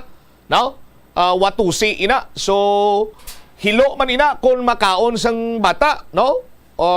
Sarang nga makabulag ina kung magpisik sa kamot. Piccolo. Muna mga Piccolo, i-magnos mo pagsirit, amon paglupok, kung iban dira bangod gani nga ti smuggled, ini-illegal, hindi mo na hindi mo wala ka sang garantiya sa iya siniyang paghimo. Sinabasi pagbagol mo na bagbaga kag sumigabong, ni kunti goodbye ang mga tudlo mo dira. Giant bawang. Giant bawang sa aton sini nga mga kabumboy, di ba na pwede? No? Kulbaan niyang giant bawang sa aswang mo. Ano pag hindi nga mga katulad sini? Mga goodbye bading. Baw naturot ang bukon gin maglino. Ang goodbye. Goodbye bading, goodbye Philippines. Grabe ning mga goodbye ni mo. Dako ang goodbye Philippines. Atomic bomb. Maluoy ka. Atomic bomb. No? Pero ngalan na yan sa palupok. Super Lolo. Grabe giman si Super Lolo. Si Mang Kanor guro yan. Grabe. Super Lolo to. Hello Colombia. Wow. Hello Colombia. Mayo maning Hello Colombia Judas Belt. Sa Tagalog, Sinturon ni Judas. Giant whistle bomb. Ang whistle bomb ni panihol ni mo, di ba? Whistle bomb gani. Phew, phew. Atomic triangle, bumi atomic triangle bagino. Mako mo sinabanwa, mother rocket. Pero inuway ko na nakulbaan. Ang pinaka-nakulbaan kung akon sa din. Anay si Pinpi gani nakulbaan. Ayhan pa si Bumbutsam. Ining goodbye dilima. Sus Maria kagusip. Grabe gani ang paraspas ang dalaga ni ni former PNP Chief Bato de la Rosa sang doon nakita yan yung goodbye dilima nga nagbaga-bagao. Ano pa gid ang mga hindi pwede or illegal? Goodbye Napoles, mga cook in can, Super Yolanda, Bagyo man Pilback Star, Kabase, kag Hamas, Hamas, kalambot pa ning Hamas aton, palupok galing niya. Hindi pagin ka mo, bala mo may mga pagpati kita nakuha naton sa mga ang influensya sa Chinese, no? Nga para nga itabugon ko ng mga bad spirit, no? Magribinta, maghuruplaag ang mga bad spirit ko, no? Mapalupok. Ting iban siniya nga mga Pinoy, bangod man sa ingenuity, sinya ang bad spirit ana sulod balay. Siya ti sa sulod balay ta mapalupok para maghuruplaag ang mga bad spirit to. May harapan niya nagambal nga Di kung sagwa ka balay mo mapalupok, maghurup laang kag magtalang-talang kag mangita sa nga pala nagwa ng mga bad spirit na ali sumulod sa inyo balay. Oh. Pero sa aton sini makabombo, ang matutuod siniya nga nagaklinabo subong, hindi iya kayang mga bad spirit ang mga nagahurup laag. Ang nagahurup laag niya ang nagkalaing-laing nga bahin sa aton sini kalawas. For example, kamot muda karon, magpinalupok kadra imo iya. No? Kunti hurup laag man tong mga tudlo mo, bululag to mga tudlo mo sa lang ato sa pagsigabong karong kapalupok. Ang imo siniya kamot naghurup laag. O, salangat karon to sa dingding nyo kag sa kisame nyo. Di ba? Sa aton sini nga mga kabumbo. Ang matutuod sina diri nga nagaklinabo, hindi kay mga bad spirit ang nagahurup laag, no? Ang kamot mo yang sarang gid nga maghurup laag, pananglitan nga magsagad ikaw ka pinalupok. Gani likawan ang palupok para nga ang imo kamot hindi maghurup laag. Standby na sa kahapon lamang program, kaupo naman sa kay Tita Regine. Inis Bombot siya, Mablanco Hover, gabilin sa imo sa mananay nga hapon. May God bless us all. Para sa the number one and most trusted radio network kinakantri ang Bombo Radio Philippines. Basta Radio, Bombo! The Farmers Bazaar, your traditional public market with the touch of Plazuela Dos, ang isa ka lugar nga gintukod sa tion kag sa kasagsagan sa COVID-19 pandemic nga may tinutuyo nga maghatag sa imo sang safe marketing experience. Subong nga ang COVID-19 hindi na gid man dako nga pamahog kag nagapakadto na kita sa next normal. Rest assured nga ang Farmers Bazaar will further evolve agud nga magpadayon sa paghatag sa inyo sing satisfying marketing experience. The Farmers Bazaar sa lower level tara na pahamtang ang fish, poultry kag meat section para naman sa inyo mga kinahanglanon nga prutas, utan kag iban pa, magbisita sa upper level pinaagi sa paggamit sa hagdanan ukon sa pagkadto direkta sa parking lot. The Farmers Bazaar, your traditional public market with the touch of Plazuela Dos. Plazuela de Iloilo Bill Board of Activities for December 24 to 30, 2023. Sa sininga Biyernes, ang Binhi Band, Iloilo's premier rock band, ang magapanumbalik to set your mood for the long holiday sa 2 ka oras nga rock blitz sa Thank God It's Payday. Mangininyo sa Disyembre 29, umpisa alas 6 sa gabi. Sa ining nga Sabado, ang Frets Band from Bacolod na magapanumbalik para maghatag sang ila ulihi kag one of their best performances in 2023 sa 2 ka oras kag 30 minutos nga musical extravaganza sa concert at the Plaza, blasting off at 6 p.m. on December 30. Sa tion sa musical show, napulo ka mga matahom nga Plazuela de Iloilo Christmas Edition mugs kag iban pa ay gaparafol sa mga suki sa Plazuela de Iloilo.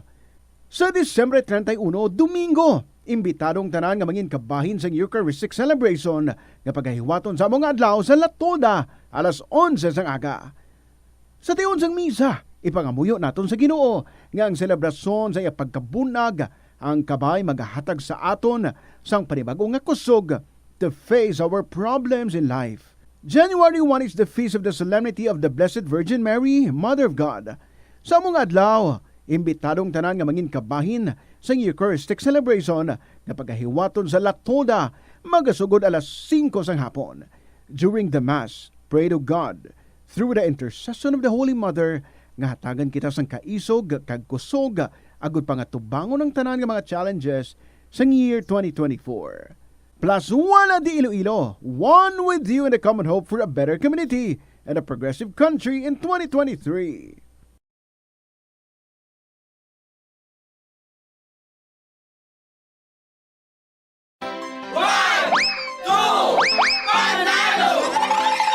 ₱1 million in cash. Winner!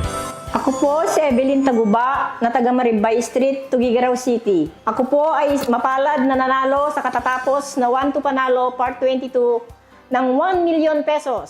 Lubos po akong nagpapasalamat sa Panginoon sa lahat ng sponsors sa promong ito. Inanyayahan ko kayong lahat na sumali at magsumiti rin ng maraming entry. Walang imposible. Basta magsipag lang tayo. Basta Radyo Bombo. Ang leptospirosis ang isa ka bacterial infection nga makuha halin sa sapat. Ining nagalapta pinaagi sa ila nga ihi, ilabi na sa ido, ilaga kag farm animals. Kung mayara ikaw sang open wound kag mag-ubog sa tubig, dako ang posibilidad nga ikaw ma-infect sang leptospirosis. Kung ikaw ang ginahilanata, nagayelo ang supat tig mata, pila lang ini sa mga sintomas sang nasambit nga balatian.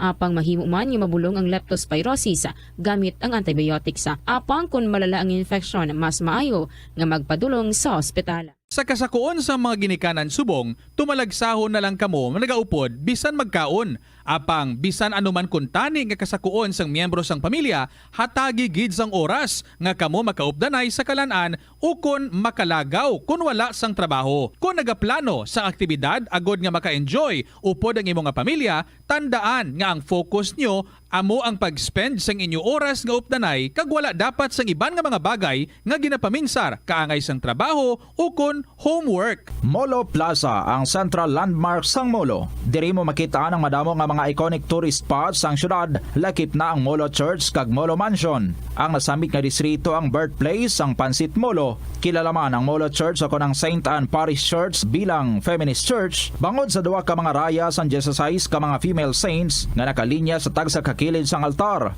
Sang tuig 1886, ginbisita ni Dr. Jose Rizal ang Molo Church bangod sa biblical painting sini kag nagserbe pa nga evacuation center sang World War II. Nagakaon ka man bala sang tofu, malasay ini pero matamis ang dalang benepisyo sini sa lawas. Sino kay Kerry Torrens, isa ka qualified nutritionist, ang tofu ang makabato sa obesity kag makabulig sa weight loss. Ang tofu ang mayara sang tuman ka marubo nga level sang cholesterol kag fat, gani maayo ini para sa epektibo nga weight loss. Ang tofu ang nakabulig man ikaw sa hair loss. Ang human hair ang ginabugusan sang protein, gani ang ini nga nutrient ang required agod mag-maintain sang hair health, volume kag quality. Money saving tips. Tipigi ang imo kinitaan, magtipid sang kwarta, magbukas ang savings account sa bangko, kag dira ipatago ang imo tinipon. Indi magastos ang sobra sa imo ginakita. Unahon nga baklon ang imo mga kinahanglan, kag indi ang gusto mo lamang nga baklon. Indi magsulod sang madamo nga kwarta sa imo wallet agod indi ka matentar nga maggasto. Maghimo sang weekly budget plan para sa pagkaon. Tipigi ang imo ikayong lawas agod makalikaw sa balatian kag sa dako nga kagastuhanan sa ospital. Ang cabbage o kon repolyo masaming nga panakot sa aton mga linuto. Suno kay Vanessa Voltolina. Ang cabbage isa ka excellent source ng vitamin C nga importante para sa pag-maintain sang strong immune system. Ang glutamine isa ka amino acid sa cabbage, isa ka makusog nga anti-inflammatory agent nga nagabulig sa pagbuhin sang joint pain, arthritis kag allergies. Ang cabbage naga-contain sang vitamin K kag antioxidant nga anthocyanin nga naga-boost sang mental function kag concentration. Talan kita mayara sang mabulig agud pakibatuan ang climate change. Magamit sang bag nga pwede magamit sang liwat-liwat agud mabuhinan ang plastic bag nga ginahaboy bangod dinhi nagatugas sang greenhouse gases. Ikaduha, hindi masumi magamit sang computer. Kung 4 ka oras lamang sa isa ka adlaw ang imo nga paggamit sang computer, makabuhing ka na sang carbon dioxide emission nga 83%. Ito ang Bombo Radio Philippines. Fully digitalized. Numero 1 sa balita, komentaryo, drama at serbisyo publiko. Bombo Radio Philippines. Bombo Radio Philippines. Ang inyong #1 at most trusted radio network in the country. Basta Radio Bombo! Good afternoon sa inyo mga kabombo. Beautiful weekend, beautiful Saturday afternoon. It's Rizal Day. Oy, sa mga taga Rizal dyan, happy fiesta. Lapit lang, no? Pwede mo one to. This is Tita Regine. Welcome sa Kahapon Lamang program. Today, we're going to interview our winner, si Nene Trulala Sangsara. Although, silingan to kapiot dito sa signal, but we are going to try by mobile phone lang kita. Kaya daw, piot gitong signal, so di kita pwede ka video call. Kaya doon naalangan man siya magkadto diri because malayo pa ang iyang halinan. Anyway, this afternoon mga kabombo balantayan also ang ato nga announcement sa ato nga new winner. Gani good luck sa tanan nga mga nag-join, kag mga nabasa naton nga mga stories nila sa sininga semana. Sa inyo mga istorya, pwede pa kahingagaw over the weekend. I-email mo yung mga story sa bombo_Iloilo@bomboradio.info or isulat and ipadala lang sa kahapon lamang program DYFM, Bombo Radio Iloilo, Sky City Tower, Mapa Street, Iloilo City. Again, this is Tita Regine. Let's check our New Year countdown. Star Nation and Kabombo, we all would like to greet you.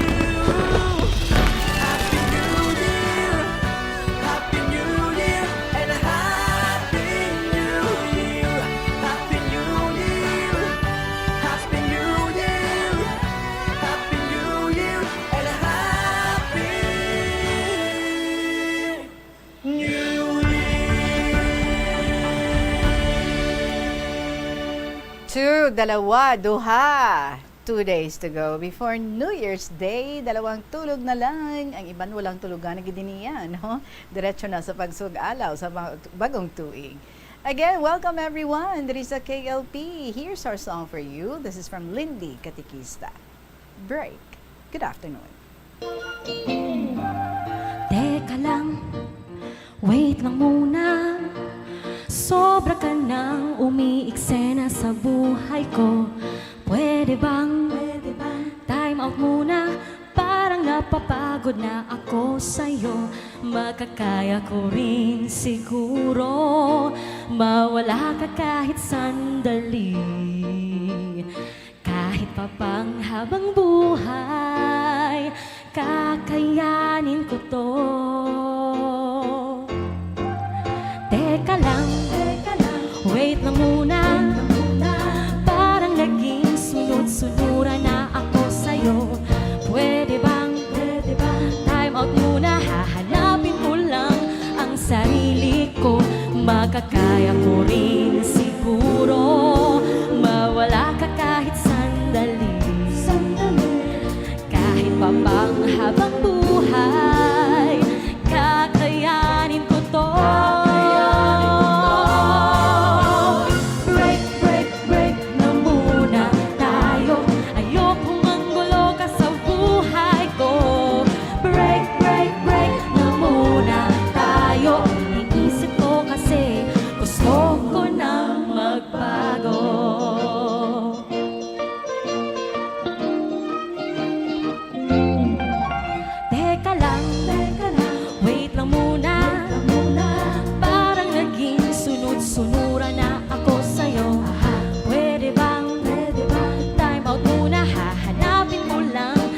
Sarili ko, makakaya ko rin siguro mawala ka kahit sandali. Kahit pa pang habang buhay, kakayanin ko to. Break, break, break na muna tayo. Ayokong manggulo ka sa buhay ko. Break, break, break na muna tayo. Iisip ko kasi gusto ko nang magbago. Pag-isipan na muna kung ikaw ay babalikan. Mawala ka man kahit kailan, ikaw pa rin ay nariyan. Break, break, break na muna tayo. Ayokong manggulo ka sa buhay ko. Break, break, break na muna tayo. Iniisip ko kasi gusto ko nang magbago. Oh, oh. Break, break, break na muna tayo. Ayokong manggulo ka sa buhay ko. Break, break, break na muna tayo. Iniisip ko kasi gusto ko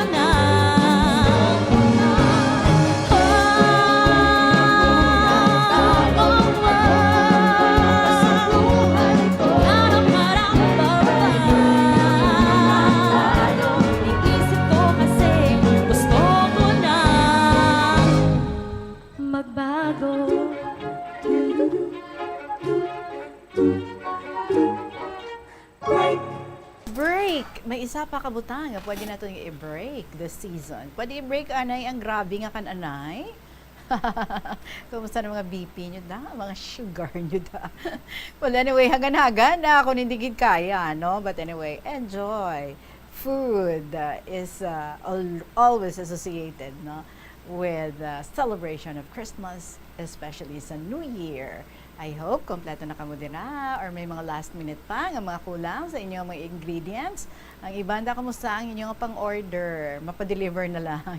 Wala na time. Anyway, damo ang makarelate. Oras natin, it's 18 minutes after 2 o'clock and this time, i-welcome na natin siya. She's on the line. Ang aton nga mangin interviewee, ang aton nga winner last week, si Neni Trulala Sangsara. Hello, good afternoon, gid sa imo ni. Good afternoon, Tita Red. Wow, ka-cute sang tingog. Si Neni Trulala, isa ka single and a hard-working teacher. Like, ano ka gid ka hard-working? I'm doing my best, Tita, to work my work. May tiyempo pa para sa love life or wala na gid? I think na wala na, Tita. Ilan nga ato nga edad? Very young pa ang voice? 25 years old, Tita. Very young pa gid, ma'am. At 25, isa na ka ma'am, isa na ka teacher. Kumusta man ang life sa isa ka single nga teacher? Always busy, Tita. Ano gid ang ginakabisihan? For being passionate sa work, Tita. Ano ka gid ka passionate sa imong nga work? As in, wala ka na gid tulog-tulog? As in, tutok na tutok ka gid sa mga estudyante? Always ka overtime para sa kabataan. Daming pera pala natin kasi grabe yung overtime. Anyway, sige So, dira ka sa Sara, nag-estar, pero diri ikaw sa city nag-obra. Am I correct? Yes, Tita. How long ka nang nag-obra diri? It's almost 2 years, Tita.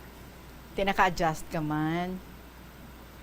Oo, yes, Tita. Pero nagpa-ranking ka man? Wala pa ako nakatry parang, Tita. I am planning for next year.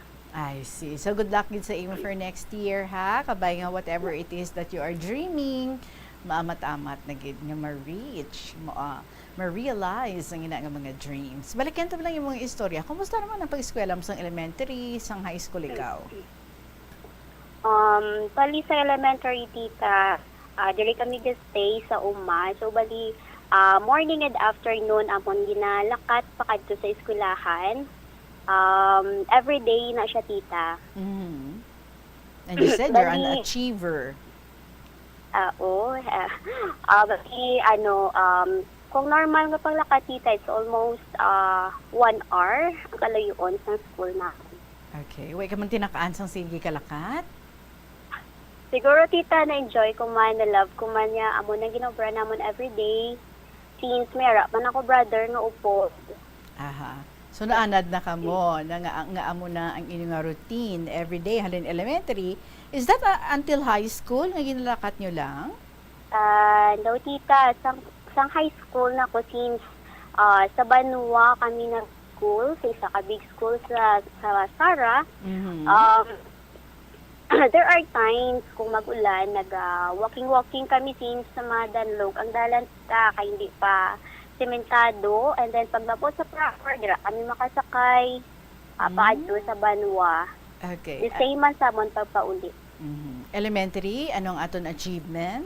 Nag-graduate kita as? Salutatorian, Tita. Wow. High school? With honor, Tita, medyo focus sa extracurricular na. And you said anong yung mga forte? Nami ka magsaon? Folk dance, Tita, and mass dance. Wow. Kay nga, ano gani ang imo nga daw section or ang imo nga ano tawag na? Anong imo nga? Dali special program for the arts, Tita, or SPA. Special program for the arts. Kumusta ang inyong pangabuhi isang una? Sa una, Tita, the same sa iban nga pigado, Tita. Na-experience man namon ang pagkaon sang root crops,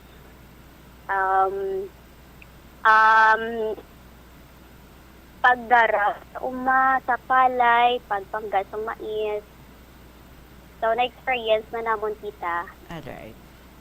Pila ka mo ka magutod? Ikapila ikaw? Walo kami magutod tita, ikapito. Ikapito ako. Ano trabaho sa inyo nga ginikanan? Farmers tita. So Both of literally, them. you grew up sa pangabuhi isang mga farmers? Doon mo sina? Yes, tita. So mga mapisan, ay mga ginikanan, no? Anong kalapad doon kalapad sa kadutaan ng ilang gina-farm? So, bali mayroon kami sa Maisan, tita, mayroon kami 3 hectares. Ay, And sa abaw. Umayan, mayroon kami 1.5 hectares. Wow. Tigabulig man ka mo sa pagpanguma? Nagabulig lang kami, tita, kung wala isang klase. And then, ang mga magulang ko nga nakatapos na, bali mo na ang nag-health kids. Okay, so exposed ka mo sa ining pagpangabuhi sa mga mangunguma. Yes, tita. Paano magbuligay ang mga ginikanan sadto sa inyong pagpangabuhi? Bali nagabulos-bulos sila, tita. Once ang isa may laktan, like mabulante sa aga, ginadulong ni tatay si nanay sa proper para magbulante sang sayang gulay. And then si tatay mapauli-balik, matrabaho sa talamnan or sa Maisan, tita. And then after pagpauli ni nanay, siya may nagtrabaho man dayon. I see. May mga tinawo man ka mo? May mga tinawo man sila? Or sila gidya ang kapangamot? Sila ginagapangamot, tita. Ulihin na kami nagtinawo, tita. Paano nila kamutan na napakursuhan? So, siguro sa paghimakas nila, tita, daw ang gabi halos himuon nila adlaw sa patay-patay sang ubra para sa amuntanan. Siguro dira nag-start, tita, nahatagan kami sa maayo nga buwas lamlag. Ano ang mga tinapos ng imong mga ginikanan? If you don't Ang akon mother, tita, isa siya ka elementary graduate. Since sa una, wala gid. So, siguro, tita, ang ilang parents, wala sang ikasara nga pa-eskwela sa ila. And then, ang akon niya father, naka-high school siya, tita. High school and elementary. And then, sang nag-upod sila, nagpanggabuhi sila siguro, ang ilang mga dreams nga wala natigayon sa una, gusto gid nila nga this time sa inyo nga ilang mga kabataan, kung ano wala nila nalabot, gusto nila nga malabutan gid ninyo. Is that it? Yes, true, tita Reg. Alright. So ano-anong inyong mga kurso? Ang akon mga utod, tita, nakatapos as computer secretarial, IT, electrical engineering, and education. And ang ako nga utod nga manghod ko, tita, bali nagaplan siya sa medical course, which is nursing. Ay, wow. So may estudyante pa ka mo? Bali ang ako nga manghod, tita. Isa na lang? Isa na lang siya. Oo. And then, ang imong mga kauturan, damo ka mo nga nag-take education? Ako lang, tita. Ako lang isa. Okay. So, tanan ka mo, nakatapos, may mga kurso-gid ka mo. Mga 7 ka mo so far, pero 8 ka mo, ang isa manog college pa lang. Yes, tita. Okay, sige. Pero, do pila to ka kurso, ang imong gin pang mention? May physical therapist, pagali ako nalipatan. Okay. Kaya feeling ko, do kulang haw. Anyway, may magulang ikaw, nga nagkadto sa Manila. And may story man siya of her own. Please tell us about your journey, about the journeys ng imong magulang dito sa Manila. Yes, tita. As she graduated sa iyang high school, naglakat siya dayon pa Manila para magtrabaho, para makabulig sa kinikanan, tita, since sa 3 sila nagasunod gid sa pag-eskwela sa college. And then siya nag-stop para mag-work sa Manila. And then nag-stop siya, Nag-stop siya pagka-graduate niya, tita. Okay. Nagtrabaho siya for almost 2 years, and then naghalin siya sang amo Wait, we can mention, no? Okay, we can mention isa ka very popular celebrity doctor ang iyang agin obrahan. Sino gani? Dr. Vicky Bello, tita. Ay, wow. Paano siya nakasulod dito? Anong naging trabaho niya dito? At first, nag-work siya as mayordoma, tita. And then, naging personal secretary hasta sa nakitaan siya sa potential nga ginkuha siya as scholar gin sa eskwela siya, tita. Ay, kanami. So, nagapang bulig gali ini doktora nga ini. Yes, tita. Good. Pero, duginisaan ang imo nga magulang? Yes, tita. Kay may mga, siguro, given na may mga tao nga hindi makabalo mag-obra sa ila nga sa ila na lang nga part. Hindi magsira na lang siguro. Ahay. So, nangin victim gigali ang imo Oo, magulang. nanging victim mga kanya magulang. Pero nakatapos siya through the help sa iya nga employer nga si Dr. Vicky Bello. Yes, nakatapos gid siya, tita. Ano nga course? Physical therapy. Ay, okay. Ano ang perks sang pagiging empleyada sang isa ka very popular celebrity? May line of mga beauty products ini siya, di ba? So, free lang siya sa paggamit sang isa nga mga beauty products or hindi man? Hindi, tita. Bali, nag-help siya sa sulod sa balay. Sa mother sang iyang employer. As a mother siya, Oo, pero siya ang nagasweldo. Ang doktor ang nagasweldo. I see. Okay. And then, ginbuligan siya na maka-eskwela. Pero gin-let go siya ni doktora sa nakagraduate siya. Paano siya gin-let go? Paligin talk siya, tita, nga in a nice way naman. Tapos nang iyang obligasyon sa akon utod. So, free na siya magguwa. Pagguwa sa balay ni So, kanami man, no? Kanami man, kaya hindi mo siya luyag nga ipungga niya kag ang progress ng isa, no? Ma-halt. Kaya ano na siya dekurso na siya, and then dira lang siya gyapon mapabilin siya bilang mayordoma or something, no? Exactly, tita. Kanami man kay intindi man siya kag do ka all out kag with sincerity man siguro ang nga pagbulig nga gusto niya lang, no, nga kung anong gina-dreams ang inyo nga utod, makabulig siya, mangin kabahin man siya sang pag-realize ang sila nga dreams ang inyo nga utod. So, mga pila lang siya katuig nga naka-work dito?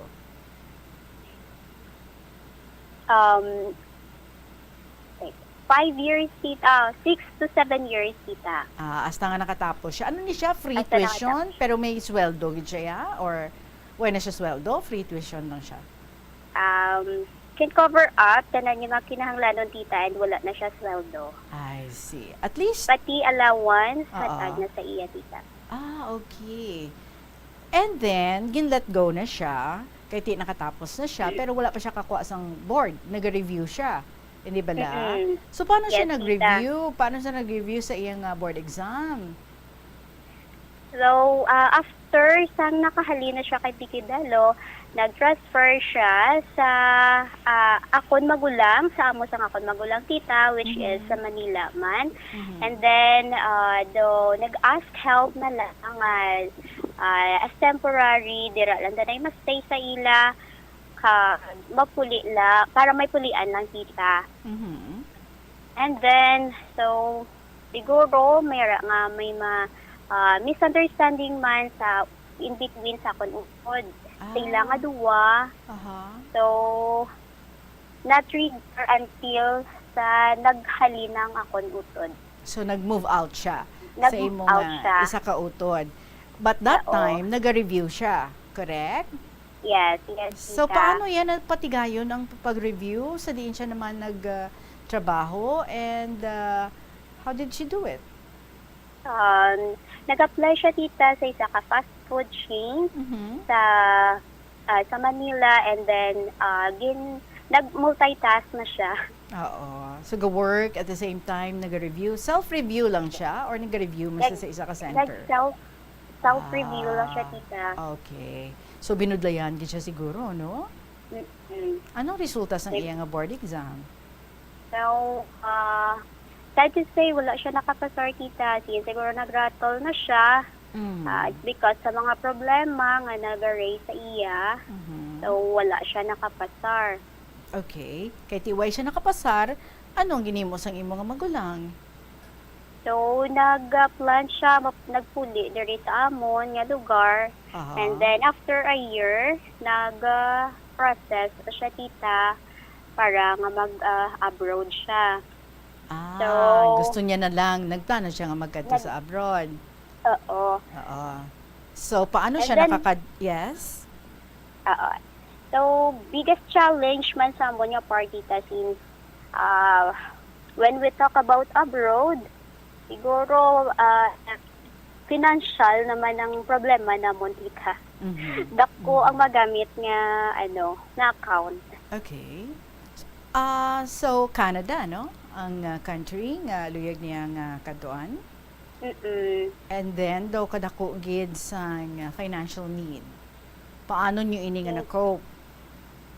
So, mayara si nanay nga financer na which is financer siya sa amon nga farm, and then ask help si nanay sa ila kung makaya buligan. So, okay man, tita, kay naghatag man sila. And then amo lang gid to ang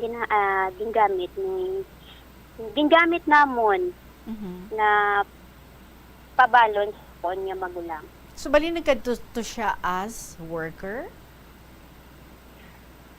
Isa ka caregiver, tita, sa private agency. Alright. So, dito na siya. Ano nang nangin set up ninyo diri? Kati may utod na kamo nga dito sa Canada. Gabulig man siya.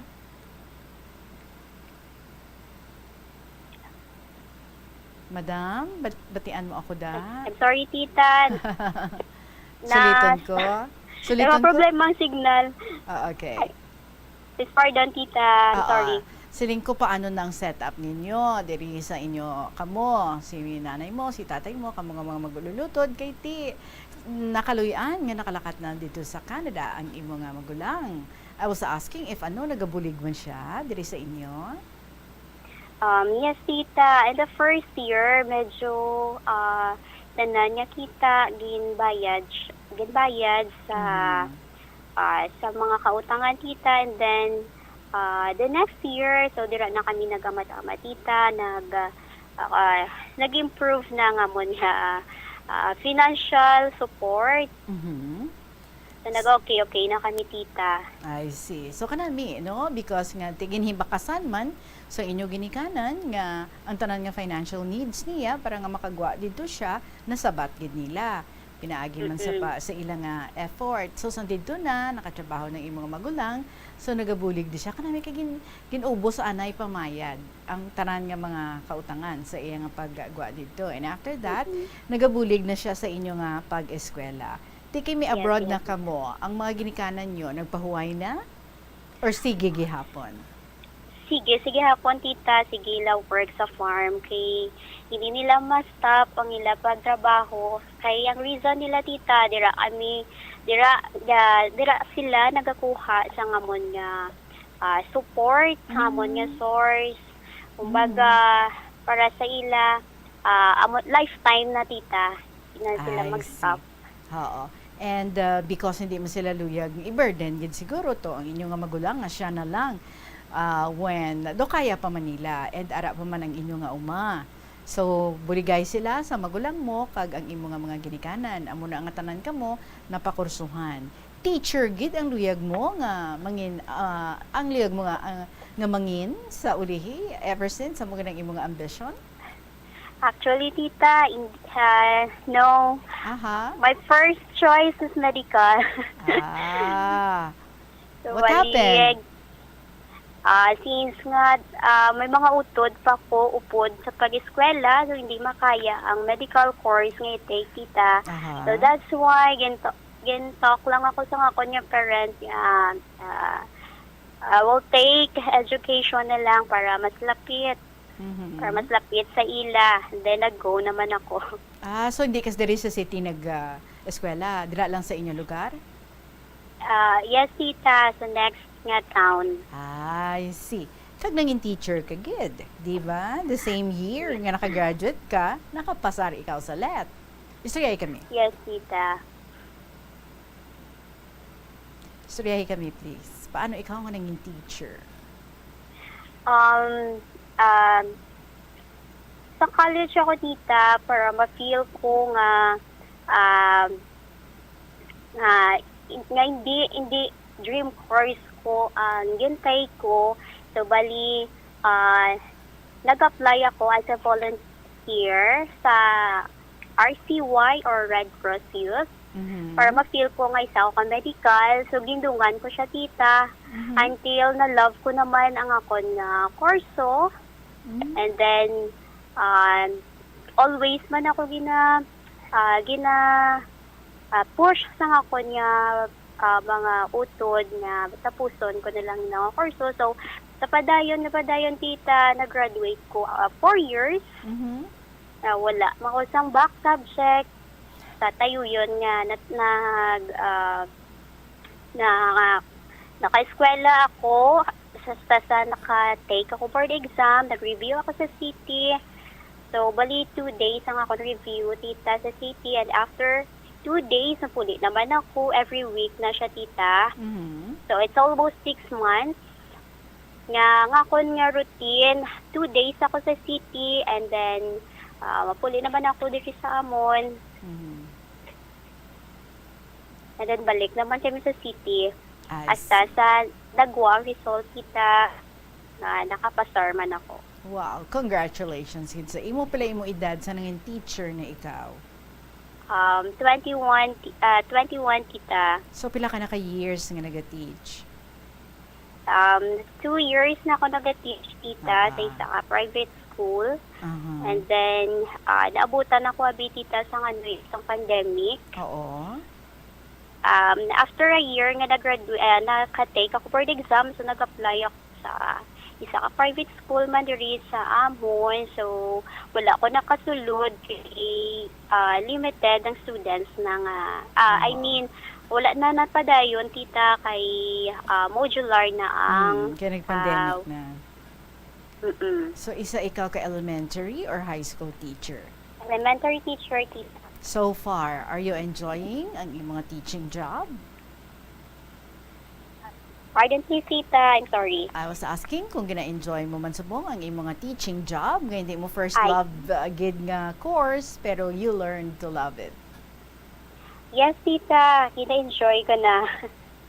Love mo na ang iyong mga pupils? Yes, tita. And then, very hardworking ikaw nga teacher? Pero may masubuan na tabo, no, sa inyong family. Ano to natabo sa isang mga magulang? So, during some blower nila, tita, sa amon nga palay, medyo may accident sa tabo sa iya, napiskan sang isa kapasi sa umayang iya nga mata. So, nobody's expect nga matamaan gid sa tita since gindala man siya dayon sa doktor. Pero wala nagapan ang iya nga mata. Pero immediately sa napiskan siya, gindala siya dayon sa doktor. Yes, tita, gindala siya dayon sa doktor. Ginbulong siya. Anong ginhimo sa iya? Gintagaan siya bulong. Okay. Pero hindi man nabi eye specialist ang nakatuan naman niya doktor, tita. Pero ginhatagan siya sang bulong. And then after 3 weeks, so medyo nag-okay pa man siya, tita. Nag-drive siya sa motor. So since nag-ulan-ulan that time, siguro na basa sa ulan and then mabaskog ang hangin. So dito nga part naghabok ng iya nga mata, tita, and then naglupok ang iya nga cornea. Oh my God. Cornea, gidgali ang naigo. So he lost his eyesight. Sa isa lang man ka mata, no? Yes, tita. Isa niya ka mata. So, hindi na gid makakita. Totally, ang isa niya ka mata. Habal niya blurred ka na tita. Makita niya, shadow na lang. Ano ang may pasalig man ang mga doktor nga pwede pa nga maalibyuhan, pwede pa nga makakita? Wala na tita kay after that time medyo naglupok ng cornea niya. Kato kami sa city sa isa ka hospital. So nagkato kami sa eye specialist. Ginambal tita nga wala na. Wala na gid chance nga makakita pa siya. I see. Pero kung na-early ayhan ang pagkadto nyo sa eye specialist, na-save ba ayhan ang iyang mata? Maybe yes, tita. Kumusta siya sa buong? Yes? Hatagan siya sa proper nga medicine. Gusto gid na. Kumusta siya sa buong? Ano ni siya ba? Lalaki? Lalaki, tita. So, amo ni siya ang isa sa mga nagabuligid sa inyo mga ginikanan sa farming? Yes. Kumusta siya tita. subong? Kumusta siya? Bali, wala na siya nagatrabaho, tita, sa iyang nga tinapusan sa iyang professional gid kay gipili na lang nga ma-rest na lang siya, tita, para hindi siya matamaan sang ay kabudlay, tita, kung ano lang yung mata nga nag-function. So, hindi na kami maghatag risk sa iya, tita. So, bali, ara lang siya sa amon, nag-stay the night. So, bali, pati ang mga activities niya gali, nagbag-uman, no? Hindi na siya kapangabudlay. Most of the time, ara na lang siya sa inyong panimalay. Yes, tita. Siya na lang ang tawo sa amon niya balay. May pamilya naman siya? Yes, tita. May ara na siya isa ka bata. That's good. At least, happy man siya. At first, tita, medyo na-depressed niya siya. Pero, sa bulig sa amon mga utod, sa amon ginikanan, sa iban mga friends niya, ginalagayan siya, ginastorya siya. Na about siya nga kahimtangan. So, naging okay man siya, tita. Na-accept niya naman kung anong iyang nadamtan. Kanami gid. And I'm sure ang isa sa naghahatag sang kalipay sa iya ang iyang family, iyang wife, ang iyang asawa. Alright. Yes, Kag hindi lang ang trahedya natabo sa imong utod, kundi pati man sa inyo nga amay. Istoryahan nato nila ina sa ato nga pagmanumbalik. Please stay put, stay there. Panumbalikan ko ikaw, Neni Trulala sang Sara. Oras natin mga kabombo, it is now 2:46 in the afternoon. Magapanumbalik ang KLP with Tita Regine. Pagkatapos lang gid sa pila ka mga importante nga mga pahibalo. Magtipid sa paggamit sang kuryente, pinaagi sa mga masunod. Maggamit sa mga energy-efficient nga bumbilya, kaangay sang compact fluorescent bulbs ukon LED lights, imbis nga incandescent bulbs. Patsyo ng mga suga nga wala ginagamit. Tingbon ang mga bayo sa pagpamlansya. Himuon ang pagpamlansya isa lamang kabes sa isa ka semana. Buksan ang inyo bintana agud makasulod ang preska nga hangin kag silak sang adlaw sa sulod sang balay agud malimitahan ang paggamit sang electric fan kag suga. Conserve water. Kung magpanglaba, maggamit sang palanggana kasubong man kung nagahugas sang pinggana. Unahon hugas ang mga baso, kutsara kag pinggan kag ipaulihi ang mga mantikaon nga kalaha kag kaldero. Gamitan niwat ang hinugasan o kon pinamunlawan nga tubig sa pagbuhos sang inidoro, paglabas sang trapo, pagtinlo sang balay kag pagpamunyag sang tanoma. Gilayon niya ipa-repair ang tagas o kon leak sa gripo. I-report sa Water District kung mayroon sang linya sang tubig nga naguba. Maggamit lamang sang husto nga tubig kung magluto sang pagkaon. Hindi malikawan nga ginapangita gid sang isa ka tawo ang foot massage. Magluwas nga manami ini sa pamatyagan. Mayara man ini sa maayo nga benepisyo sa lawas. Sunod kay Dr. Tyler Wheeler, Primary Care Sports Medicine Physician, ang malipot nga foot massage ang makapahagan-hagan sang stress. Ang moderate pressure massage ang safe para sa mga kalabanan nga tawo ilabi na ang may mga kondisyon kaangay sang arthritis kag long-term pain. Mahimo man nga mag-seek ang professional massage therapist para sa imo nga relaxing foot massage. Kung ikaw isa ka chess lover, yaring pila ka brain benefit sa paghampang sini. Kag kung wala ka nagahampang sini, umpisahin na. Suno sa pagtuon ng paghampang sang chest makabulig likaw sa Alzheimer's disease. Bangod ang utok nagatrabaho kaangay sang muscle, nagakinahanglan ini sang exercise agud mangin healthy kag malikawan ang injury. Magluwas diri ang paghampang sang chest ang nagapa-improve man sang concentration, memory, creativity kag problem-solving skills kag napamatud-an man nga nagapaalam. Madamo sa ato ang hindi katulog kung wala sang electric fan. Yari ang pila sa hindi manaming epekto sa paggamit sa fan kada gabi. Congestion ang naga-circulate nga hangin halin sa mga fans.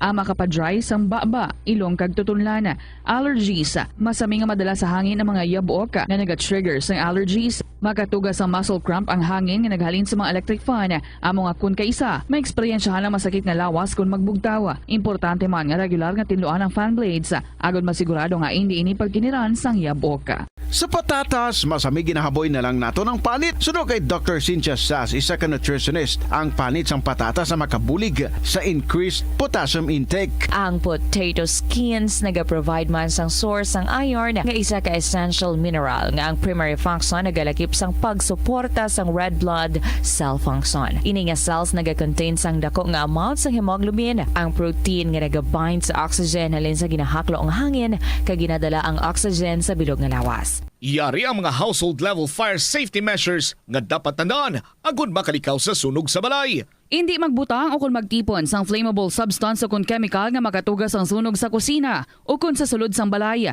Ipalayo man sa mga kabataan ang pospro kag lighters. Patya ang kalayo kag baga matapos ang pagluto sa kusina. Siguraduhon nga wala nagasungaw kag pirmi limpyuhan ang mga kerosene kag gas stoves. Tandaan, ang paglikaw sa sunog sa sulod sa balay, responsibilidad sang bilog nga pamilya. Atensyon sa mga mahilig magamit sang aircon. Nagpaandam ang medical expert batok sa mga balatian nga mahimo makuha gikan sa sobra-sobra nga paggamit sini. Sino ka Dr. Maria Encarnita Limpin, isa ka experienced healthcare specialist, mas maayo nga checkyaron nga malimpyo ang hangin nga nagikan sa aircon bangod kun mahigko. Mahimo ini nga magtugas sang impeksyon kag mga balatian kaangay sang pulmonya. Gani hagan-hagan na lang ina bangod bisan makabulig ini sa imo sa maginot nga tiyempo, may risgo man ini sa imo nga ikaayong lawas. Sa pagbugtaw mo sa aga, cold baladayon nga tubig ang imo ginainom? Ay, dali lang, wait a minute. Para sa ininit. Suno kay Dr. Deborah Weatherspoon, isa ka advanced practice nurse, mas maayo nga mag-inom sang alabaab nga tubig sa aga. Paathag ni Weatherspoon, iniya nagabulig sa lawas nga magpagwa sang toxins kag naga-improve sang imo blood circulation. Sa mga babayi, ang pag-inom sang alabaab nga tubig ay nagabulig man kung ikaw nagasuprer sang period cramps. Ang tambo o kung bamboo shoots manggaranon sa dietary fiber, low in calories kag power-packed sa essential nutrients. Suno sa pagtuon sang comprehensive reviews in food science and food safety. Ang phytosterols kag phytonutrients sa tambo ang ideal sa pagtunaw sang harmful LDL cholesterol sa lawas. Ang antioxidants sa tambo ang essential man sa pagpabaskog sa sulod kag sagwa sang lawas. Suno naman sa pagpanalawsaw sang Journal of Ethnopharmacology, ang bamboo shoots mayara sang anti-inflammatory kag analgesic ug pain-killing properties. Masami bala nga nagabiring ang imutiil? Suno kay Dr. John Hubert Pua, isa ka orthopedic surgeon, masami nga mabatyagan ang cramps sa idalom nga parte sang lawas. Apang mas delikado kung masami mo ini mabatyagan sa ibabaw nga parte sang imo lawas kaangay sang kamot. Bangod posible ini nga palatandaan sang mas malala nga balatian kaangay sang sakit sa tagipusoon, diabetes, kag hypothyroidism. Nagpanugyan ang doktor nga ang pinaka-epektibo nga solusyon sa cramps amo ang stretching exercise tubtob madula ang pagbiring. Nakahibalo ka bala nga ang color ang makaapekto sang imo nga modo? Santo sa pagtuon sang American Home Shield, mayara sang correlation ang color kag mood. Kaangay sang pula nga nagapataas ang blood pressure kag heart rate. Apang mas maayo ang duag nga pula kunyara ini sa kusina, bangod mas nagapagana ini sa pagkaon. Ang shades nga blue kag green ang ginaabiso sa mga psychologist nga nagakadapat yara sa sulod sang imo kwarto, bangod ini nagapakalma sa paminsaron sang tawo. Likawan ang mga disgrasya nga dulot sang kuryente. Tabunan o konselyuhan ang mga wala nagamit nga electrical outlets. Ihaboyo kung ipa-repair ang mga electrical items nga may samad nga cords. Hukson sa saksakan ng mga electrical appliances antes ini i-repair. Hindi paghuslo ng mga plug halin sa outlet nga ginabutong ang cord kay basi mabugto ini. Hindi pagpunon sa nakasaksak ng mga appliances o kon gadgets sa mga salaksakan. Hindi magtandog sa electrical appliances kung basa ang imo mga kamot. Likawan ang pagsaka o kon pagtandog sa puno o kon sangasang kahoy nga may nagalaylay nga kuryente. Ang kasubo kag depresyon ang hindi pareho nga balatyagon. Ang depresyon ang hindi gulpiyada lang nga nagakatabo sa isa ka tawo. Masamiman nga ginakabig sa mga tawo nga depressed ini bangod sa kasubo nga nagakabatyagana. Ang kasubo temporaryo lang nga nagakabatyagan sang tawo kag masami nagadugay sang pilalang kaadlaw. Samtang makabig naman nga nag-experience ikaw sang Please, 7 minutes before 3 o'clock, balikan natin din si Nenny Chirlala. Ano ang natabo sa inyong amay? Was it just last year? This year lang, tita. Oh, this year. Very fresh pa. Very fresh. Last September lang, tita. Ano natabo sa iya? Bali, birthday sa nga niya Iloy. Sang time nga ginatake siya, tita. 11 p.m. So, nakabatsyag sa sang kalain sa nga pamatsyag, and then pagpanaog niya para mag-CR, so wala siya nakakita. And nagbalik siya, nagpungko siya, kag naghambal siya nga nadulaan siya kuno persa. And then paghambal niya sa ako Iloy nga nadulaan siya persa, ginat-pump niya iya nga isa ka tiil, tita. And amatamat nang hindi niya na maulag, tita, nagasaka sa iya nga kamot na sa right side na siya, tita. In short, ginatake siya. Oo, ginatake siya. Okay. And then after sa dos, hindi na siya makahulag, pati yan nga nabudlayan na siya maghambal, and then nag-decide na sila gindala sa hospital. So nakalabot sila sa hospital, tita, exactly mga 12:30 to 1, do dira pa sila nakalabot. So gin-travel siya padto sa Banwa. And then paglabot sa hospital, tita, medyo nagano na siya, nag-vomit na siya, tita. So habal sang doktor, medyo critical ng iya nga kondisyon. Okay, in short, anong natabo sa iya? Nakoma siya, tita. So Then? mga 2 days man iya nga stay. And then pagka next morning, dito na siya ginbawian sa kabuhi. So napatay gid siya. Pilang iya nga edad? 69, tita. Nakapauli ang inyong sister from Canada? Yes, tita, nakapauli siya, pero wala na siya kabot sang day sang lubong sa ngakon niya tatay, since na una nga flight. So nagbalik na siya sa Canada nga wala pa nalubong ang inyong father. Kay naalangan na ang iyang pagpauli diri, is that it? I see. Yes, tita. Oo. So sino na lang ang nagapangumasubong at wala ng inyong father?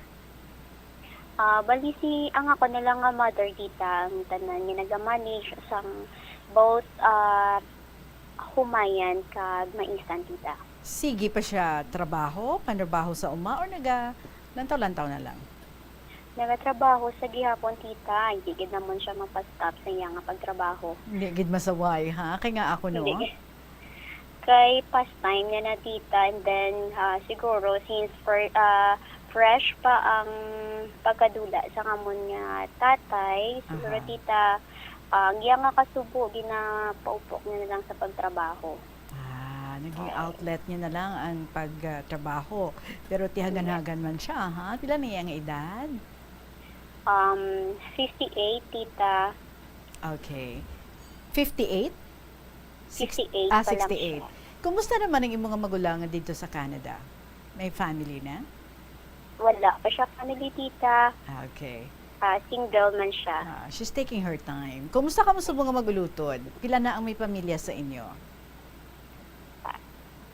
Pardon please, tita. Sorry, siling medyo ko. dila-dila. Okay.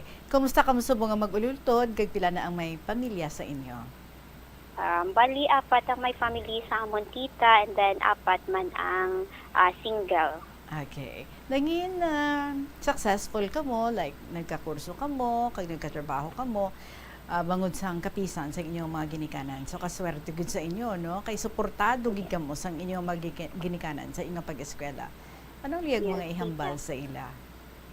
If there's one message ang gusto mo ihambal, bisan sa mother mo na lang, ang mensahe nga ina, what would that be? So, I'm so thankful kid ko, tita. First of all, kay kung wala sila, wala kami naging successful, wala kami nagamusini. So, gusto ko lang ihambal nga blessed gid ko kay silang ako ni ginikanan. Okay. Ano naman ang mensahe mo sa mga kabataan nga nagapamati subong? Siguro, tita, mabilin ko nga mensahe para sa mga kabataan. Siguro, mahambal ko, make education na short top priority. Since sa munang dako nga makabulig sa aton and motivate yourself every day para agod hindi ka mo madulaan sang gana sa inyo pagtuon. The most important here is you have a goal in your life, which is tapos ka mo sa inyo pagtuon and maging successful someday. And always remember this, just do your best for yourself and not for the others, to avoid pressure sa inyong kaugalingon. So, mula na, tita. Karami sa imong message para sa ila, no? Farming ang main nga trabaho sa imong mga ginikanan, sabong wala ng imong father. We're very sorry about that. So ang mother mo na lang. So far, isa sa inyo nga mga mag-ululutod, meron na nga very willing, if ever, yung mag-take over? Siguro, tita, kumambal nga isa lang. Siguro, bululigan, tita, bululigan namon tanan para sa gihapon, masustain ang amon nga farm. That's good. That's very good. Sige hapon, no? Tanan ka mo ang magabinuligay. Congratulations gid sa imo. Maraming salamat for sharing with us your story. You promised nga you're going to write again because you're going to explain why Neni Trulala. So, hindi ko pagmamangko ni na subong, ha? Para may suspense kita. Ihang nato ni na. And so that, ma-prompt ka gid nga magsulat diri liwat. Anyway, regarding sa imong premyo, you can already claim your prize Monday. Monday is January 1. Monday or Tuesday. Or Tuesday na lang. Para nga may work gid. And sa imong pagkadto diri, pa-Xerox ka sang imong ID, 2 ka Xerox. Okay? Kadto ka diri during office hours between 8 to 11 in the morning lang or 2 to 5 in the afternoon. Alright? Sige. Yes, tita. Carrie. So, happy New Year sa inyo. Yes? Thank you so much, tita. Okay, you're always welcome and write to us again. There you have it, mga kabombo. Ang ating winner, si Neni Trulala sang Sara. Kag subong oras na naman para nga magpasalamat kita sa tanan-tanan naton nga mga suki nga matagpalamati, alibanigid ang aton nga mga KLP contributors, especially sa mga nag-contribute for this week. Salamat gid. Manog 2024 na. I hope maga-multiply pa gid ang aton nga mangin contributors kag mas madamo pa gid nga mga very interesting kag very exciting nga mga istorya na punan sa mga leksyon kag mga inspirasyon ang aton nga mabatian sa sini nga palatuntunan. Maraming salamat sa inyo sa talan naton nga mga letter senders. Isa na naman sa inyo ang aton nga mangin winner. First teacher naton nga pag-interviewon para sa bulan na sang Enero sa tuig nga bag-o 2024. Ikaw ina, wa isang liwan to win 1,000 pesos in cash and to be interviewed next year. Dugay-dugay gid, no? And next year is next week. Sad girl sang Pasig. Congratulations gid sa imo. it's good nga nagbili ni ikaw sa imo nga FB account, so it would be easy nga mag-communicate sa imo. Congratulations sa imo. Sad Girls ang Pasi ang aton nga winner. Mga kabombo, ang akong gid nga ibilin sa inyo sa pagbulag sang tuig, kinahanglan intact ang aton nga mga body parts. Agan-hagan sa mga pagpalupok para nga hindi kulang ang aton mga kamot sa pag-abot sang bagong tuig and see to it nga ipaiway kag ihaboy na, no? Bury ang tanan nga mga nega, nga mga vibes, ang tanan nga mga worries, ang tanan nga mga stress. Ipabili na sa 2023 and let us all look forward to a very beautiful, stress-free and happy 2024. Happy life sa 2024. Madawing salamat sa inyo. Padayon lang kita sa pagpadala sa mga kasaysayan diri sa kahapon lamang program and we'll be together 2024. Salamat gid sa gihapon ninyo alagad si Tita Regine para sa kahapon lamang program. I'll see you next year. Sa gihapon ninyo alagad, salamat sa liwat. Good afternoon and God bless.